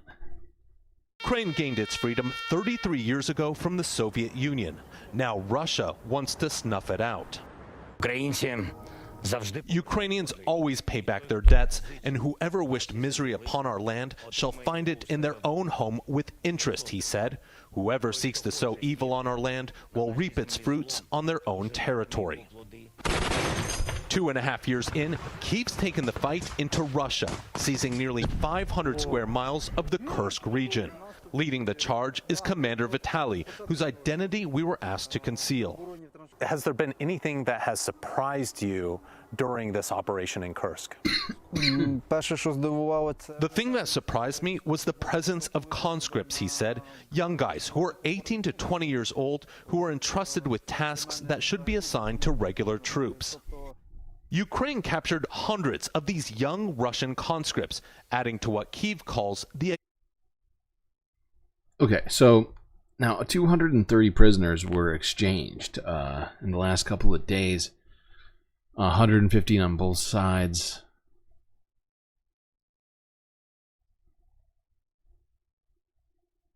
You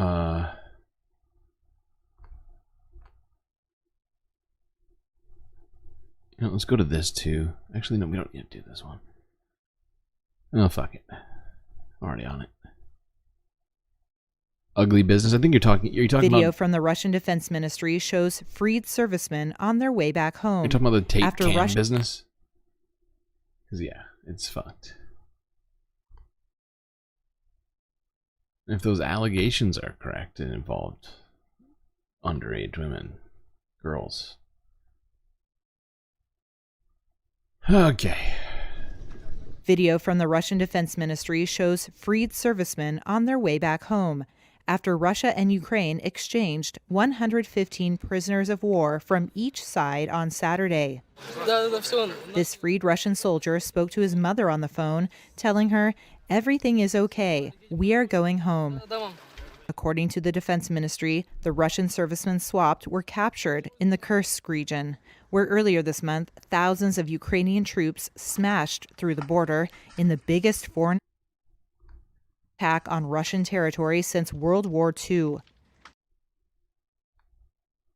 Yeah. Yep. It is. We've heard that already multiple times.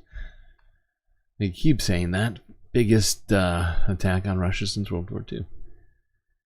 It's factually accurate.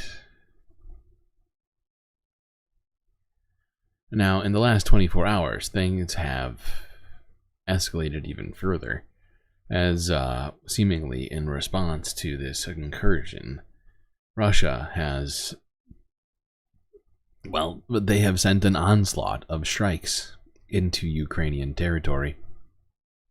I guess we'll start with this. This is from 16 hours ago from the Telegraph.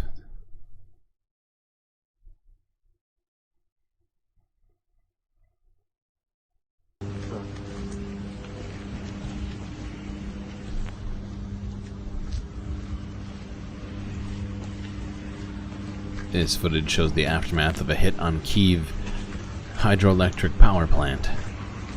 Vladimir Zelensky said Russia used more than 100 missiles and 100 drones. Did you see on that? Hold on. Go back. I didn't see what he said. 100. Yeah, he did say that. Okay.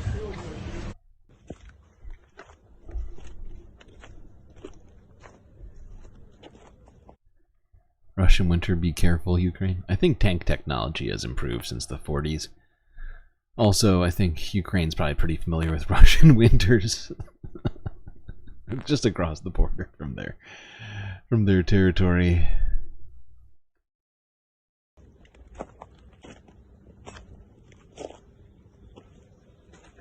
Energy facilities in at least 3 Ukrainian regions were hit, causing power cuts across the country. I think more than 3 now. At least 3 people were killed in the strikes, while 13 others were wounded, and that number has gone up too. I think at least 6 have been killed. One missile has seen impacting a reservoir in Vyshrod near Kyiv as the strikes occurred. God damn.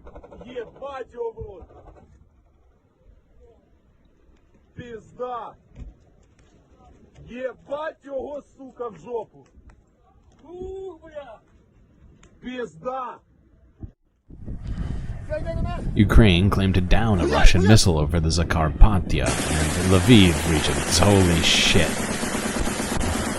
My fucking ears. They'll never be the same. In Russia, authorities claim to have downed 20 Ukrainian drones. Footage captured the moment one drone hit a building in Saratov, southwestern Russia. So as you can see, the strikes are happening on both sides. So it's not just the Russian strikes. It is just, this war has just kicked up like 6 notches in the matter of just a few short weeks. Less than that, honestly. I think it's just a couple weeks. When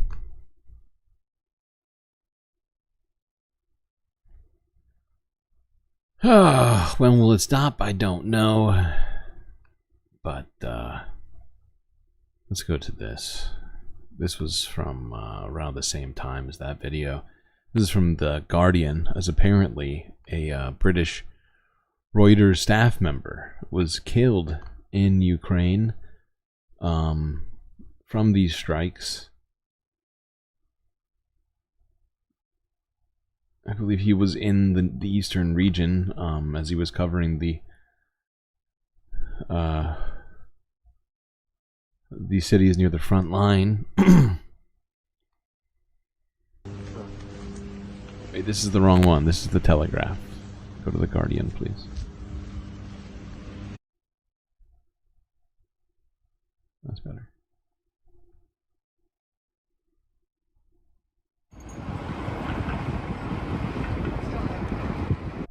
Why do they love the subtitles so much? Why can't they just read them for me? I have to read them all the time and switch the volumes on the videos.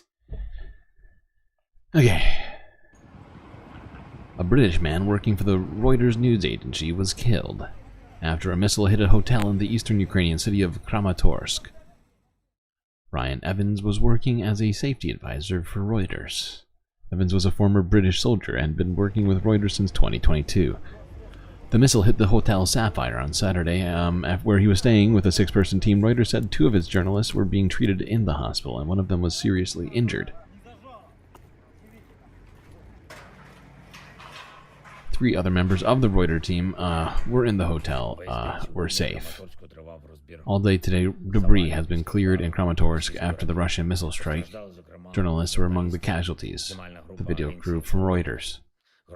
Citizens of Ukraine, America, and Britain. A regular city hotel was destroyed by a Russian Iskander missile. Absolutely purposefully, in a thought-out way. 7 people were wounded and 1 died in this strike.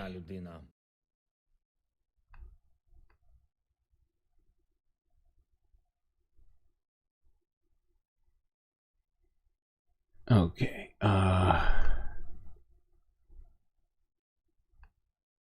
so yeah.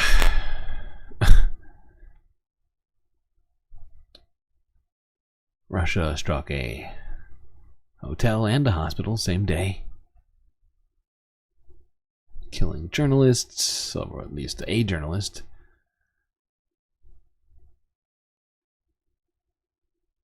American, a British person, and who was the other one he said? I can't even remember now. Oh, a Ukrainian person. Okay, now this is from much more recently, as these strikes continued. After these, if I'm not mistaken, after this video was taken here, more strikes occurred across the border in Ukraine. This is BBC News from 9 hours ago.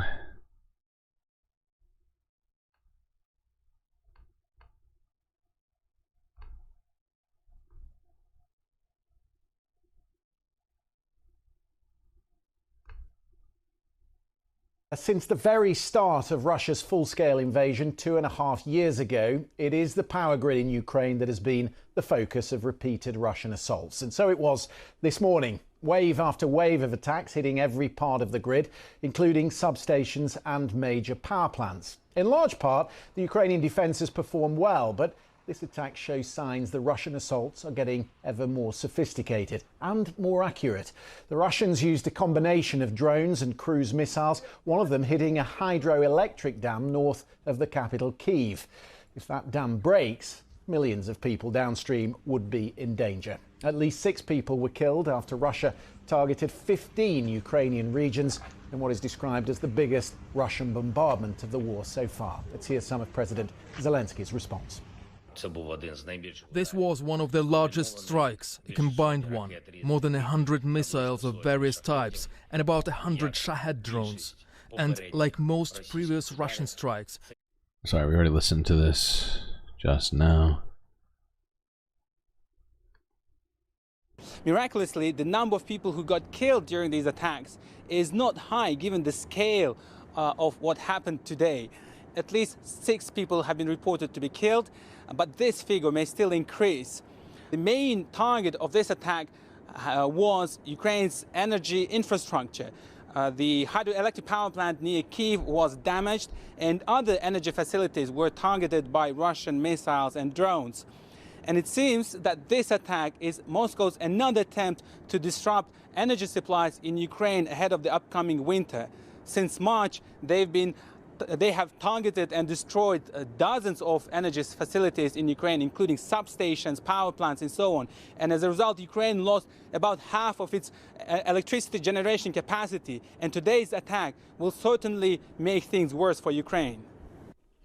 Well, let's get a view on that. We can cross to Kyiv and speak to Elena Pavlenko, president of Dixie Group. It's a Ukrainian think tank focused on the energy sector. Thank you. Okay, I think that probably gives us enough perspective on what's happening. So, by later in the day, it became clear that they were attacking mostly energy infrastructure, although there were, as you saw, other attacks.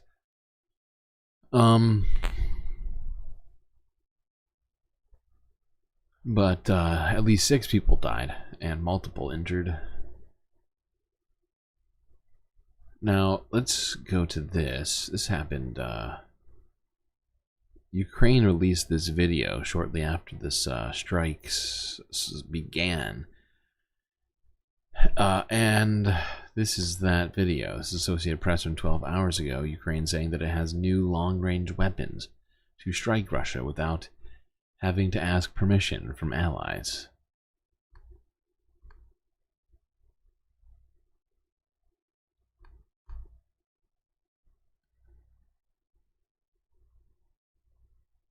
Wait, why isn't this going on?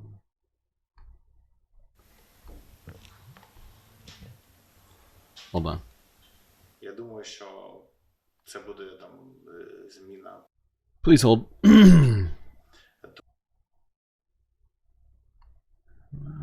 Come on. Just work with me. That's all I'm asking.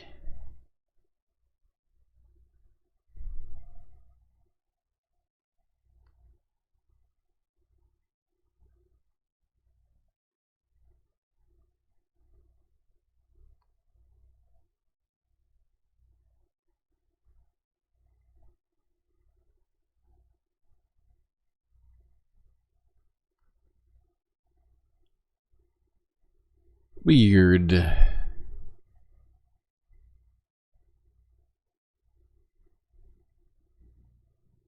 Oh, there we go. Now it's working. Alright, this is the Deputy Prime Minister. And Minister for Ministers? I don't know what that means. That can't be right. Somebody must be fucking with us. There's no... What the fuck is that? The Deputy Prime Minister and Minister for Minister? That makes no sense. I think this will be a game changer because we'll be able to strike where Russia doesn't expect it today. Their large area is an advantage in manpower and in resources. But it can also be a disadvantage if we are talking about defending such a large territory. Therefore, war-related industries, economic facilities, military concentrations, all this will become... It's impossible to produce enough air defense systems to protect such a large territory. Of course, for us, this opens up the possibility of operating deep behind enemy lines. There's no reason why we cannot succeed with long-range missiles. It's just a matter of time before we know how many of these missiles we have. The engineering school, the component base, the logistics abilities, all of this is available in our country. When we opened the market and competition in this area, formal and informal consortia of companies began to form. There was a lot of competition among them, and we will see that we will have all types of missiles. It's just a matter of time. So, yeah, seems like Ukraine is taking it upon themselves to create their own weapons that the United States and other allies can, like Germany, can't tell them not to use.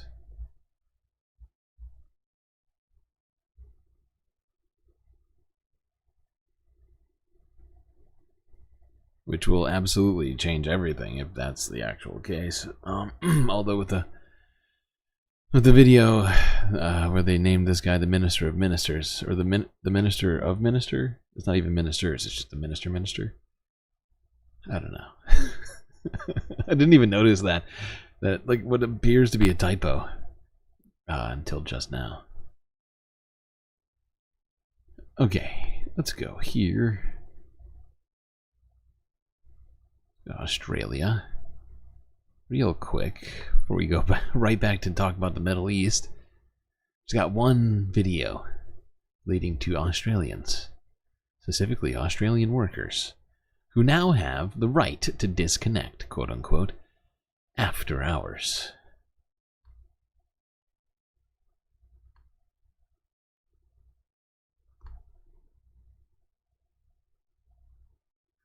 Go, web, go.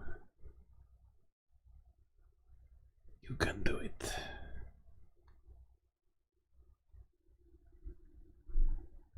All right, here's a question for you as you wake up this Monday morning. When it comes to communication with work, are you the kind of employee who needs to answer emails or check in after work hours? Well, today, Australia became the latest nation to protect workers' right to disconnect. It's all in the name of work-life balance, and Marianne is on this one for us. Marianne, neither you nor myself have our phones with us. No, we've already disconnected here. We're making progress. Walk us through this new policy. Well, those three words, right? Work-life balance. It's what everyone wants. They want some work-life balance. They don't want to burn out. And now you have the permission to hit ignore.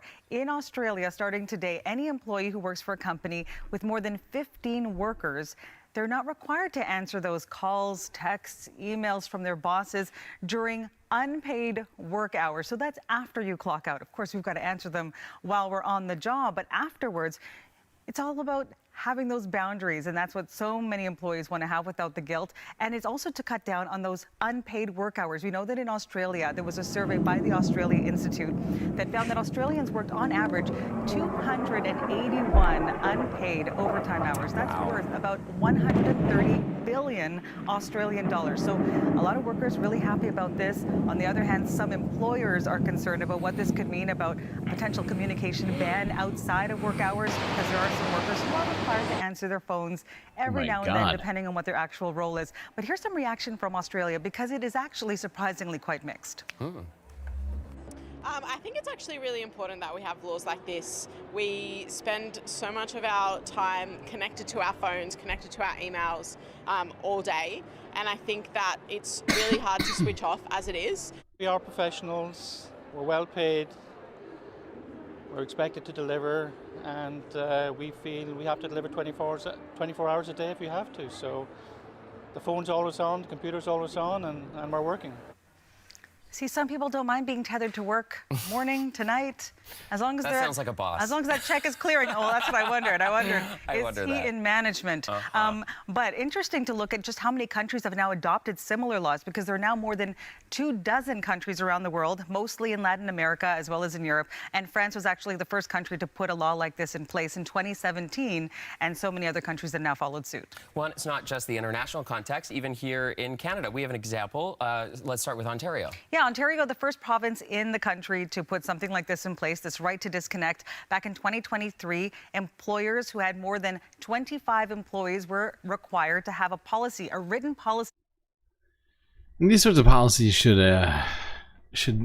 already, I mean, I feel like it's implied that when you leave work, you shouldn't have to be doing this kind of stuff, but companies keep,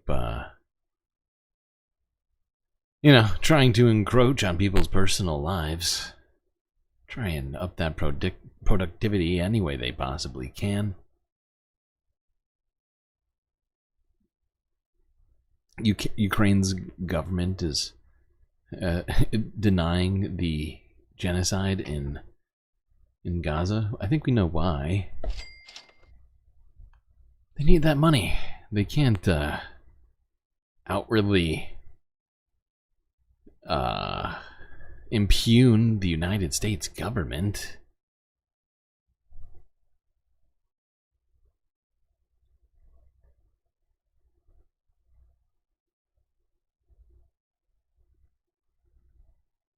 Your company used to cater lunch for you for 2 months straight? I don't know what RFP season is. I don't know what that means. Okay, now let's go and talk about Gaza. But first, let's talk about a guy by the name of Anthony Blinken.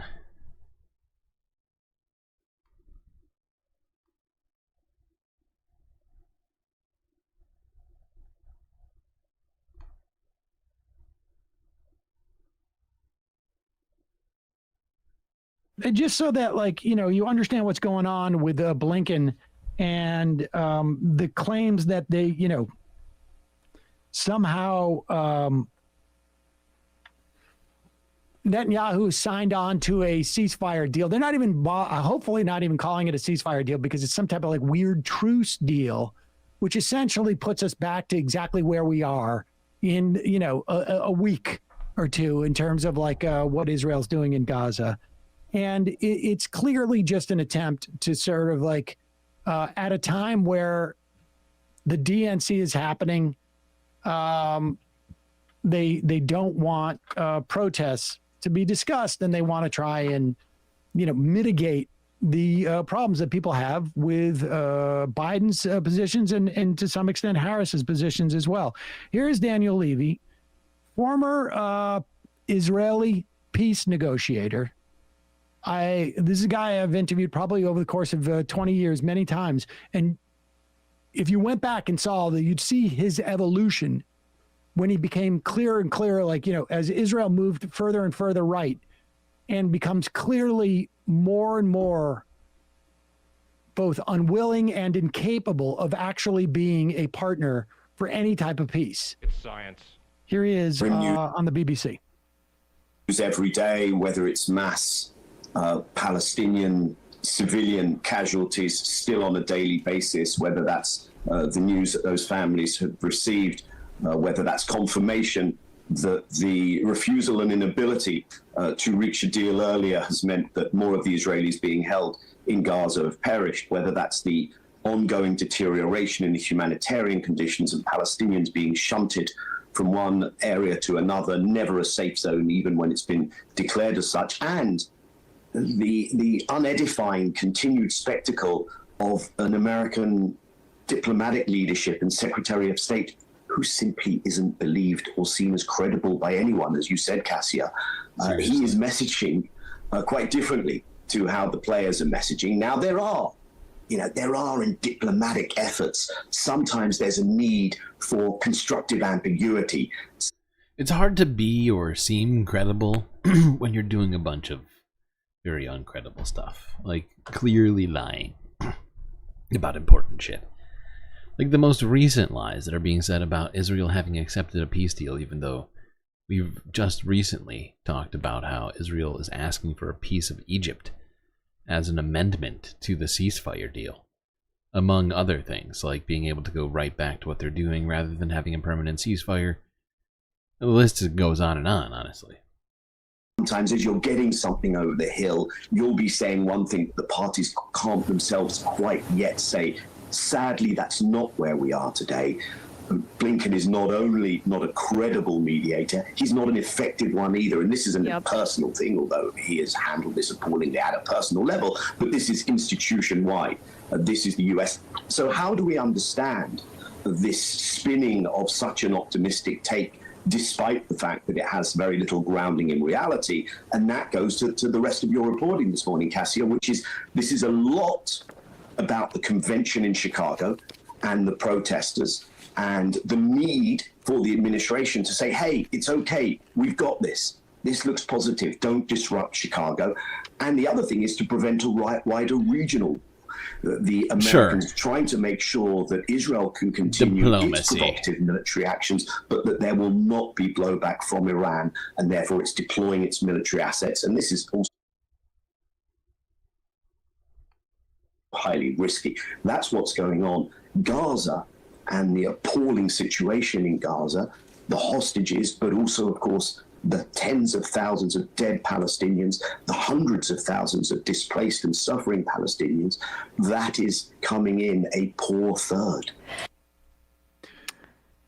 And just to further that point, let's pop up what Axios had reported. I think it was today. Yeah, it was yesterday or late last night today that. So Murtaza Hussein has an astute point where he says, if you want to understand what's going on regarding the supposed Gaza ceasefire, the simplest explanation is that Anthony Blinken is Netanyahu's lawyer. Murtaza's with Dropsite now, and he said, this is from Axios. Blinken said during a visit to Israel on Monday that Netanyahu had accepted the U.S. proposal and it was now incumbent on Hamas to follow suit. The statement baffled some Israeli officials who told Axios that Netanyahu's hard lines are actually making a deal much harder to reach. So this is like, I don't know, we're on the 4th or 5th round of claiming that Hamas is the one that's holding this up. And it's just, I was listening to NPR this morning and they're not even buying it because it's ridiculous. And even this NPR. Is the same thing they claimed ahead of the debate. NPR loves That's what's narratives. so craven about this. NPR loves narratives, okay? They get given a narrative. They get excited. They're like, ooh, a narrative. Yay. Oh, God. The Biden-Trump debate. It's not a good They were sign. saying that they're going to get a ceasefire deal through, and Netanyahu's agreed to it. And all the reporting is like, no, he's not. So they keep putting the onus on Hamas, and there's a point where Hamas apparently hasn't been showing to the negotiations because they don't think that Blinken is an honest broker. Oh, and by the way, they assassinated the guy carrying out those negotiations. Exactly. Right. And why? So they said, that they told Al Jazeera that they think that the U.S. is buying time for the genocide through these negotiations, and it's hard to say like that's an unfair assessment from their end. It's hard to say it's not. Yep. And especially when they're politicizing this moment and just trying to take the heat off themselves by making these announcements, it's disgusting. When Biden says he recently talked to Kissinger, I think in the context of the Ukraine, did he mean Blinken? Because that's who Blinken belongs next to in hell, frankly. How does he have any, this is the problem with this bear hug strategy. I'm afraid Blinken's got a lot more years before he goes to hell, I think. I'm sorry, Matt, if you're listening, probably not.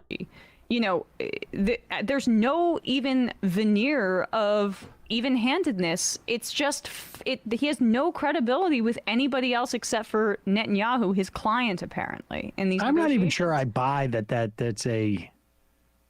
I'm not even convinced I necessarily buy that the strategy is we're going to hug him so tight that he'll listen to us as much just as a hug strategy. A hug strategy and sort of like we're going to hug him in the same way that like the Secret Service does a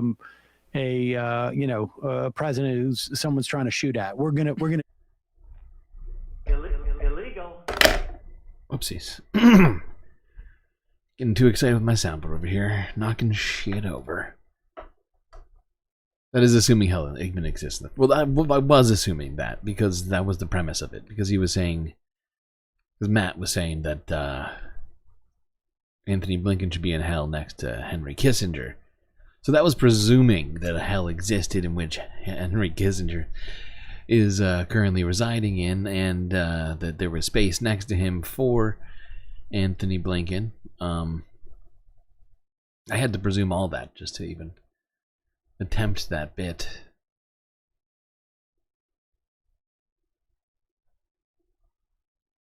It wasn't really a bit. I think it was more of a fact.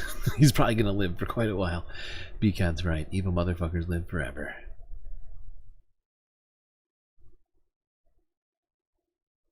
Meanwhile, Michael Brooks died before he was like 40.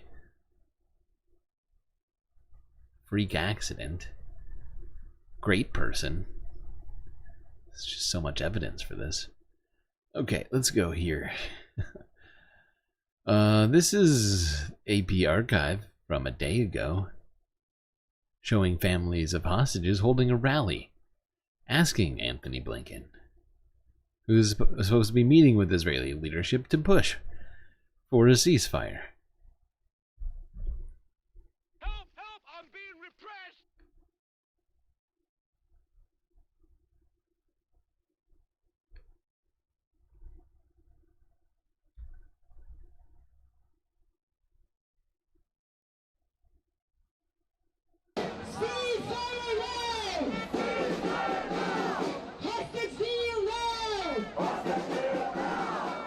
And we're here to say it out loud. Blinken, Anthony Blinken, please push Netanyahu for a deal, any price, because I want my son to be free. I want my son back home. We know that only with the vast help of the American administration. How has America been helping? We have not been helping. This poor guy, he's been fed a line of shit.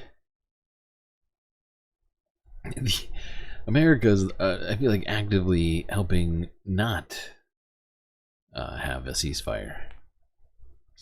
There's some things we could have done actively.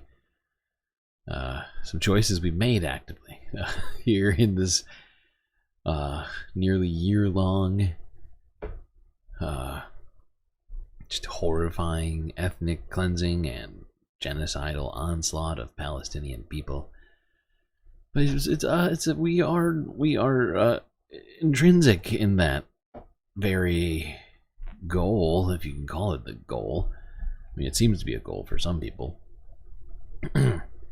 And you know, we just got done talking about Anthony Blinken as a useless individual with no intention of actually forcing Israel to do anything it said, or sticking to any kind of plan that we put ahead.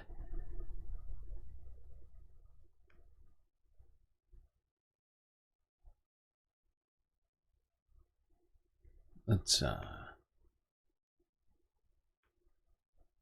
go here. If you didn't see this, this is flies in the face of a lot of the sort of Hasbara that's been going around.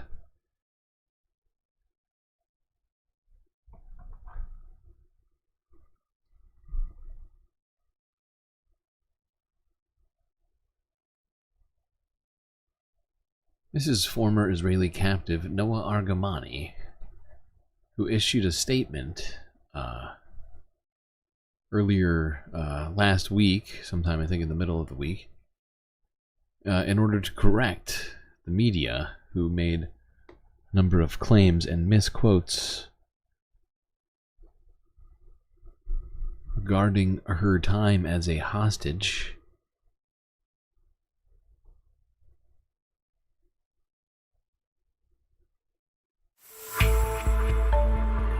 Former Israeli captive Noah Argamani. Wait. Oh, sorry. I was trying to fix this at the same time as read. That's a tough ask. Former Israeli captive Noah Argamani has issued a statement to correct the media after they misquoted her testimony at a G7 meeting in Tokyo on Wednesday. Various media channels reported that Argamani had said that her hair was cut by her captors and that she was beaten or hit all over her body. In an Instagram story shared on Friday, Argamani clarified that she had said, "I had cuts all over my head and I was hurt all over my body," and stressed that her hair was not cut and that she had not been beaten, and in fact that her injuries had been a result from the building that had collapsed on her after it was bombed by the Israeli Air Force. Illegal. In the Instagram story, Argamani criticized media for misquoting her or taking things out of context, and said that as a victim of the 7th of October, she would not allow herself to be victimized once again by the media. Multiple media outlets have corrected or deleted content since she released her statement.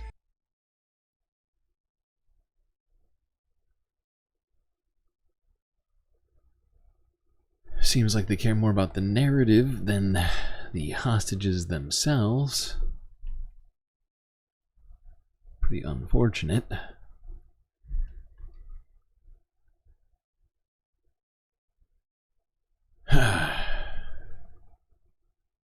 And I'm glad that she decided to come out and be resolute in condemning these lies being,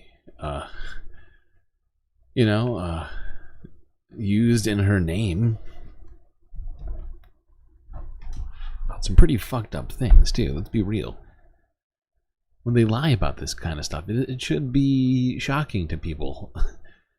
But it becomes less shocking because it's been happening so fucking much. But it should be shocking to you that somebody is using someone's captivity in a hostage situation that has been the premise for a fucking genocide. You'd think they'd take it with a little bit more seriousness and respect. Maybe not try to inflame things more, but that's seemingly no. That's all right. This happened 19 hours ago. Patients forced to flee Al-Aqsa Hospital in Gaza after Israeli evacuation order. How many evacuation orders have we heard about? Anybody? It's got to be like 200.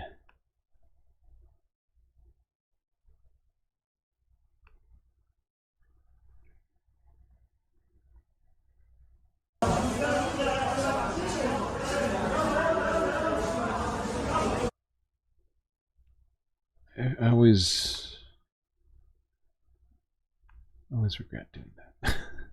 Patients in Gaza's Al-Aqsa Hospital have been forced to flee the medical facility after Israel's army has issued an evacuation order of Deir al-Bala. The number of patients has dropped from around 650 to 100 people. People with wounds could be seen preparing to leave the facility as hospital beds and wards were emptied. There are reports that they threatened the hospital, so we are leaving. There's no one left behind. I waited until the end, but no one is staying around. Me and the department. I have been for 9 months, moving as displaced between places. When they gave evacuation orders for Area 128, we panicked and we don't know where to go. Gaza's medical sector has been battered by months of war. Gaza's 2.4 million people have 16 partially functioning facilities. Partially. What does partially mean?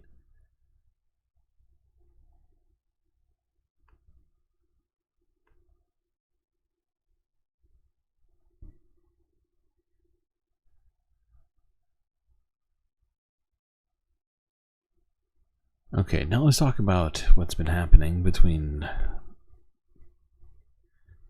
Hezbollah in Lebanon and Israel, as they have been escalating things dramatically here.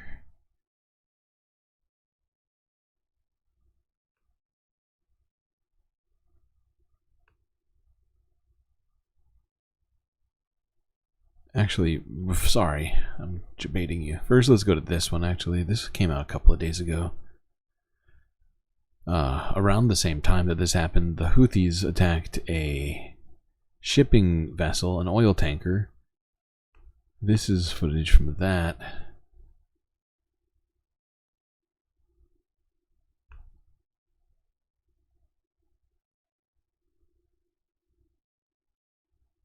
It's just a fucking massive explosion that comes from this attack. I think a lot of that's due to the fact that it's just, God. The entire cargo is just oil, which is obviously quite combustible. I'm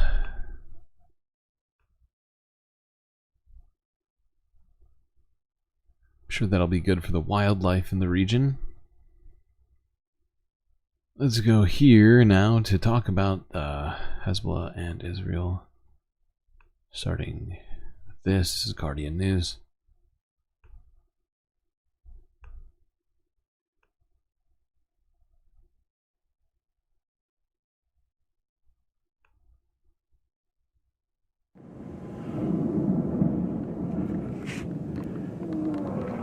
Explosions could be seen and heard overnight in southern Lebanon,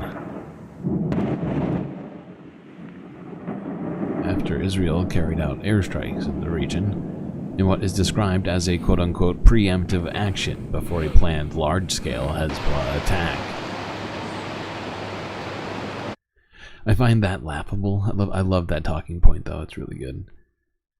It's a preemptive attack for the attack that's coming because they attacked Lebanon. They attacked the capital city and killed one of Hezbollah's leaders, so now there's going to be another attack. Right? It's a secondary preemptive attack. Of course, makes perfect sense.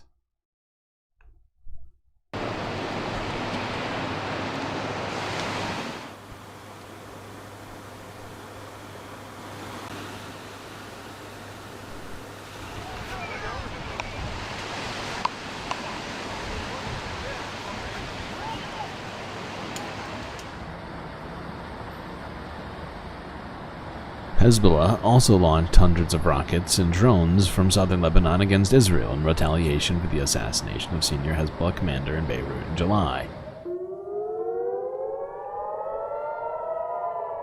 Air raid sirens could be heard in northern Israel, as missiles could be seen flying overhead from over the country's border with Lebanon.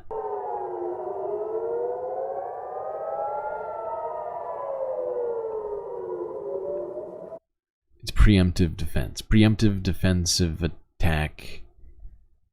Secondary preemptive defensive attack.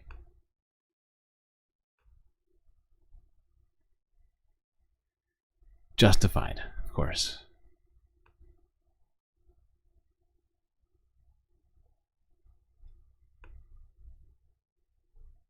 By what? I don't know. By their own actions, actually. It was justified by their own actions.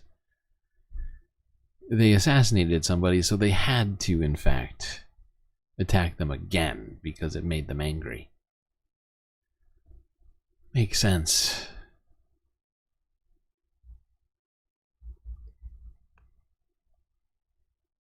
That's how self-defense works. You attack somebody a bunch of times in case they decide to attack you.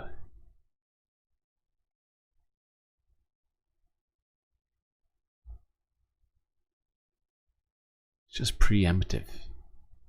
It's before something.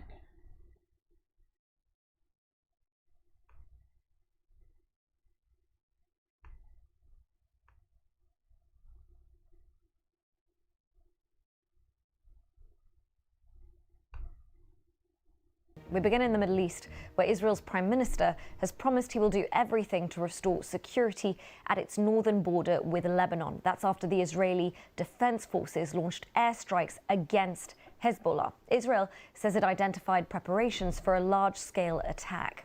Now, these pictures just released by the IDF show them attacking a number of Hezbollah targets.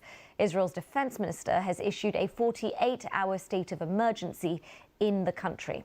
Now, meanwhile, Hezbollah said it launched more than 300 rockets and drones at Israel and targeted 11 military sites in response to the killing of its top commander in Beirut last month. The group has said this was an initial response and that it has completed phase 1 of an attack on Israel. These are live pictures from the Israel-Lebanon border, which has had a number of missile strikes in the last couple of hours. And this was the IDF's announcement earlier from IDF spokesperson Rear Admiral Daniel Hagiri. From right next to the homes of Lebanese civilians in the south of Lebanon, we can see that Hezbollah is preparing to launch an extensive attack on Israel, while endangering the Lebanese civilians. Oh, they did it. We warned the civilians located. They're the ones, yes, Hezbollah, who's endangering Lebanese citizens, not Israel, who's attacking, I don't know, the capital city of Beirut. Weird. Where Hezbollah is operating to move out of harm's way immediately for their own safety. Hezbollah's ongoing... Please evacuate your country so that we can bomb you. Thank you. Sincerely, Israel. ...risks dragging the people of Lebanon the people of Israel, and the whole region into a wider escalation. Israel will not tolerate Hezbollah's attacks on our civilians. We are operating in self-defense from Hezbollah and any other enemy that joins in their attacks against us. And we are ready to do everything, to defend the people of Israel. What are you talking talking about? As the IDF spokesperson Daniel Hagari. Well, meanwhile, the Pentagon has said in its words the US is postured to support Israel, and the President, Joe Biden, has instructed officials to maintain close communication on developments. Well, Laura Blumenfield is a Middle East analyst and former senior policy advisor. All right.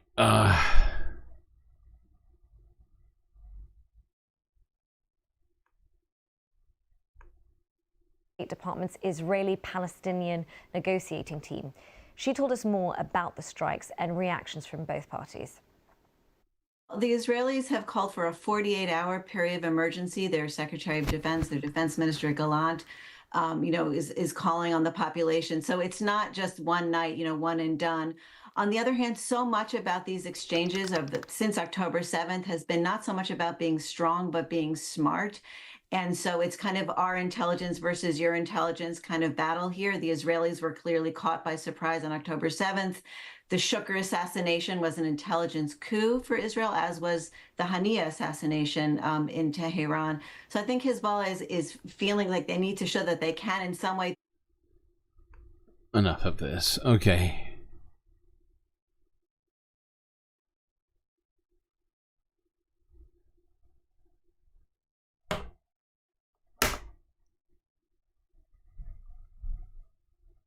All right. Let's go to this.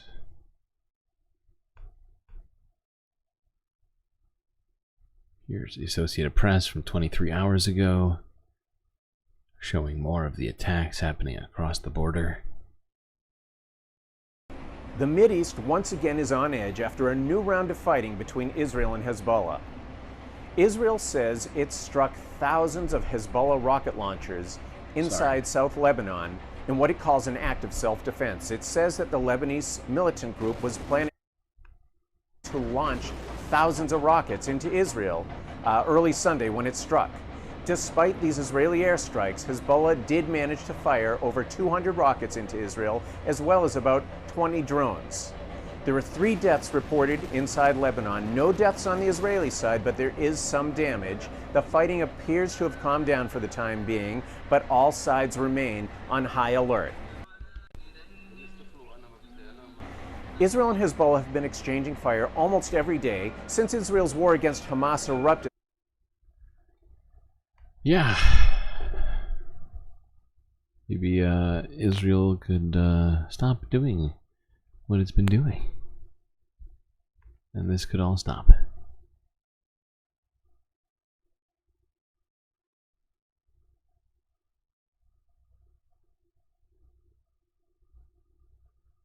Let's go here. This is Guardian News from a day ago, showing Benjamin Netanyahu. He apparently had some things to say about these recent strikes.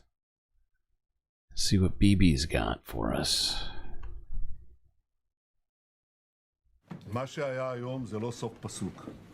Hezbollah tried to attack the state of Israel with rockets and drones earlier in the morning.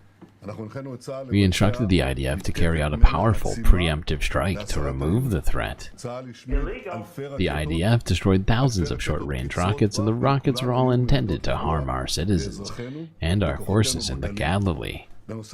In addition, the IDF intercepted all the UAVs that Hezbollah launched for a strategic purpose in the center of the country.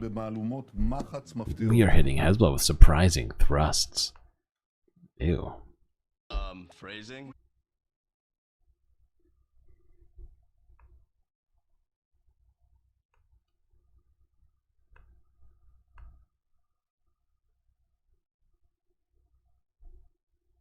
Now, this was Hezbollah leader Nasrallah speaking around the same time about Hezbollah's attacks on Israel.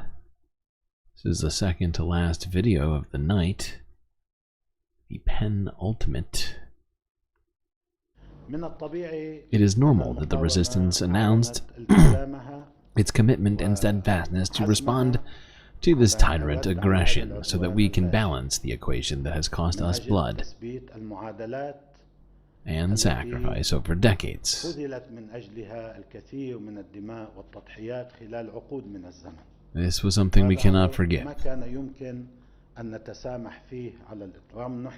We were ready after the funeral of Commander Mohsen.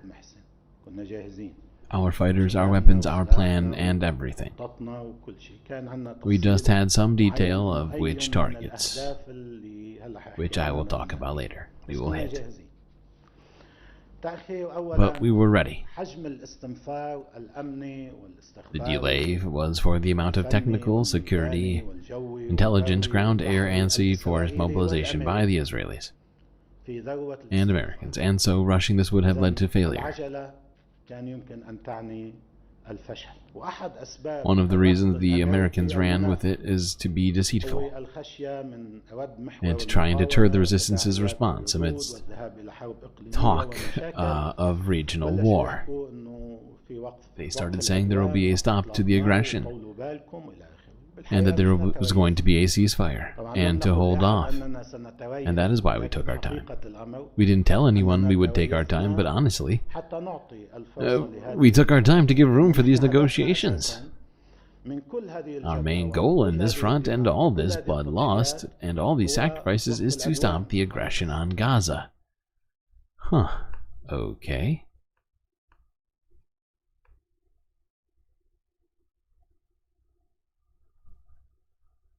So here's the second part to. Damn it. Killed it. I was going to try and start it and be like, oh, this is going to be a very difficult video for everyone, and blah, blah, blah. It's too late now. It's too late for that. Okay, let's go to this.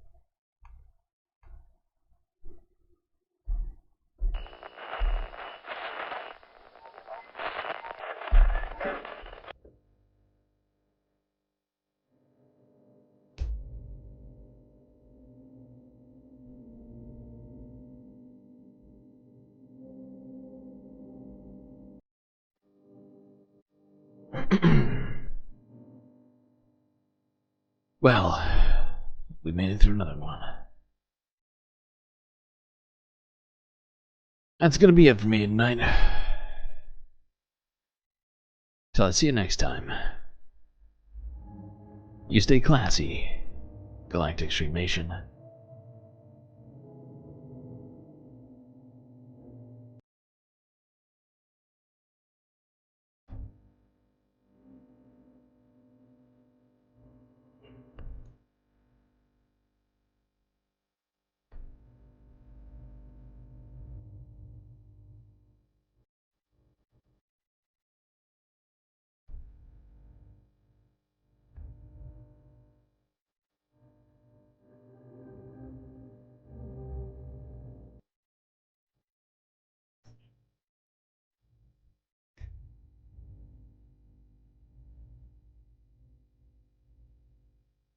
Can't forget this. These are your Galactic patrons. Gabby, Goth Dogs, Aaron W, Schmegley, PB, Mitty, Afroponics, Normal by Nature, Interplanet Janet, Techno Apoc, Robot Cat, Disco Wolf, Selena, The Anti-Corporatist, Moanoip, Nadia, Choki, Mrs. Jen, Omega Star, Sasha G, Pitchforks Dragon, Vincent Morales, and Donald James X. That's right, all these people here have helped in contributing to the production of this here Galactic show. You can too for just a few dollars a month by going to that link in chat.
Click there. Tax proposal.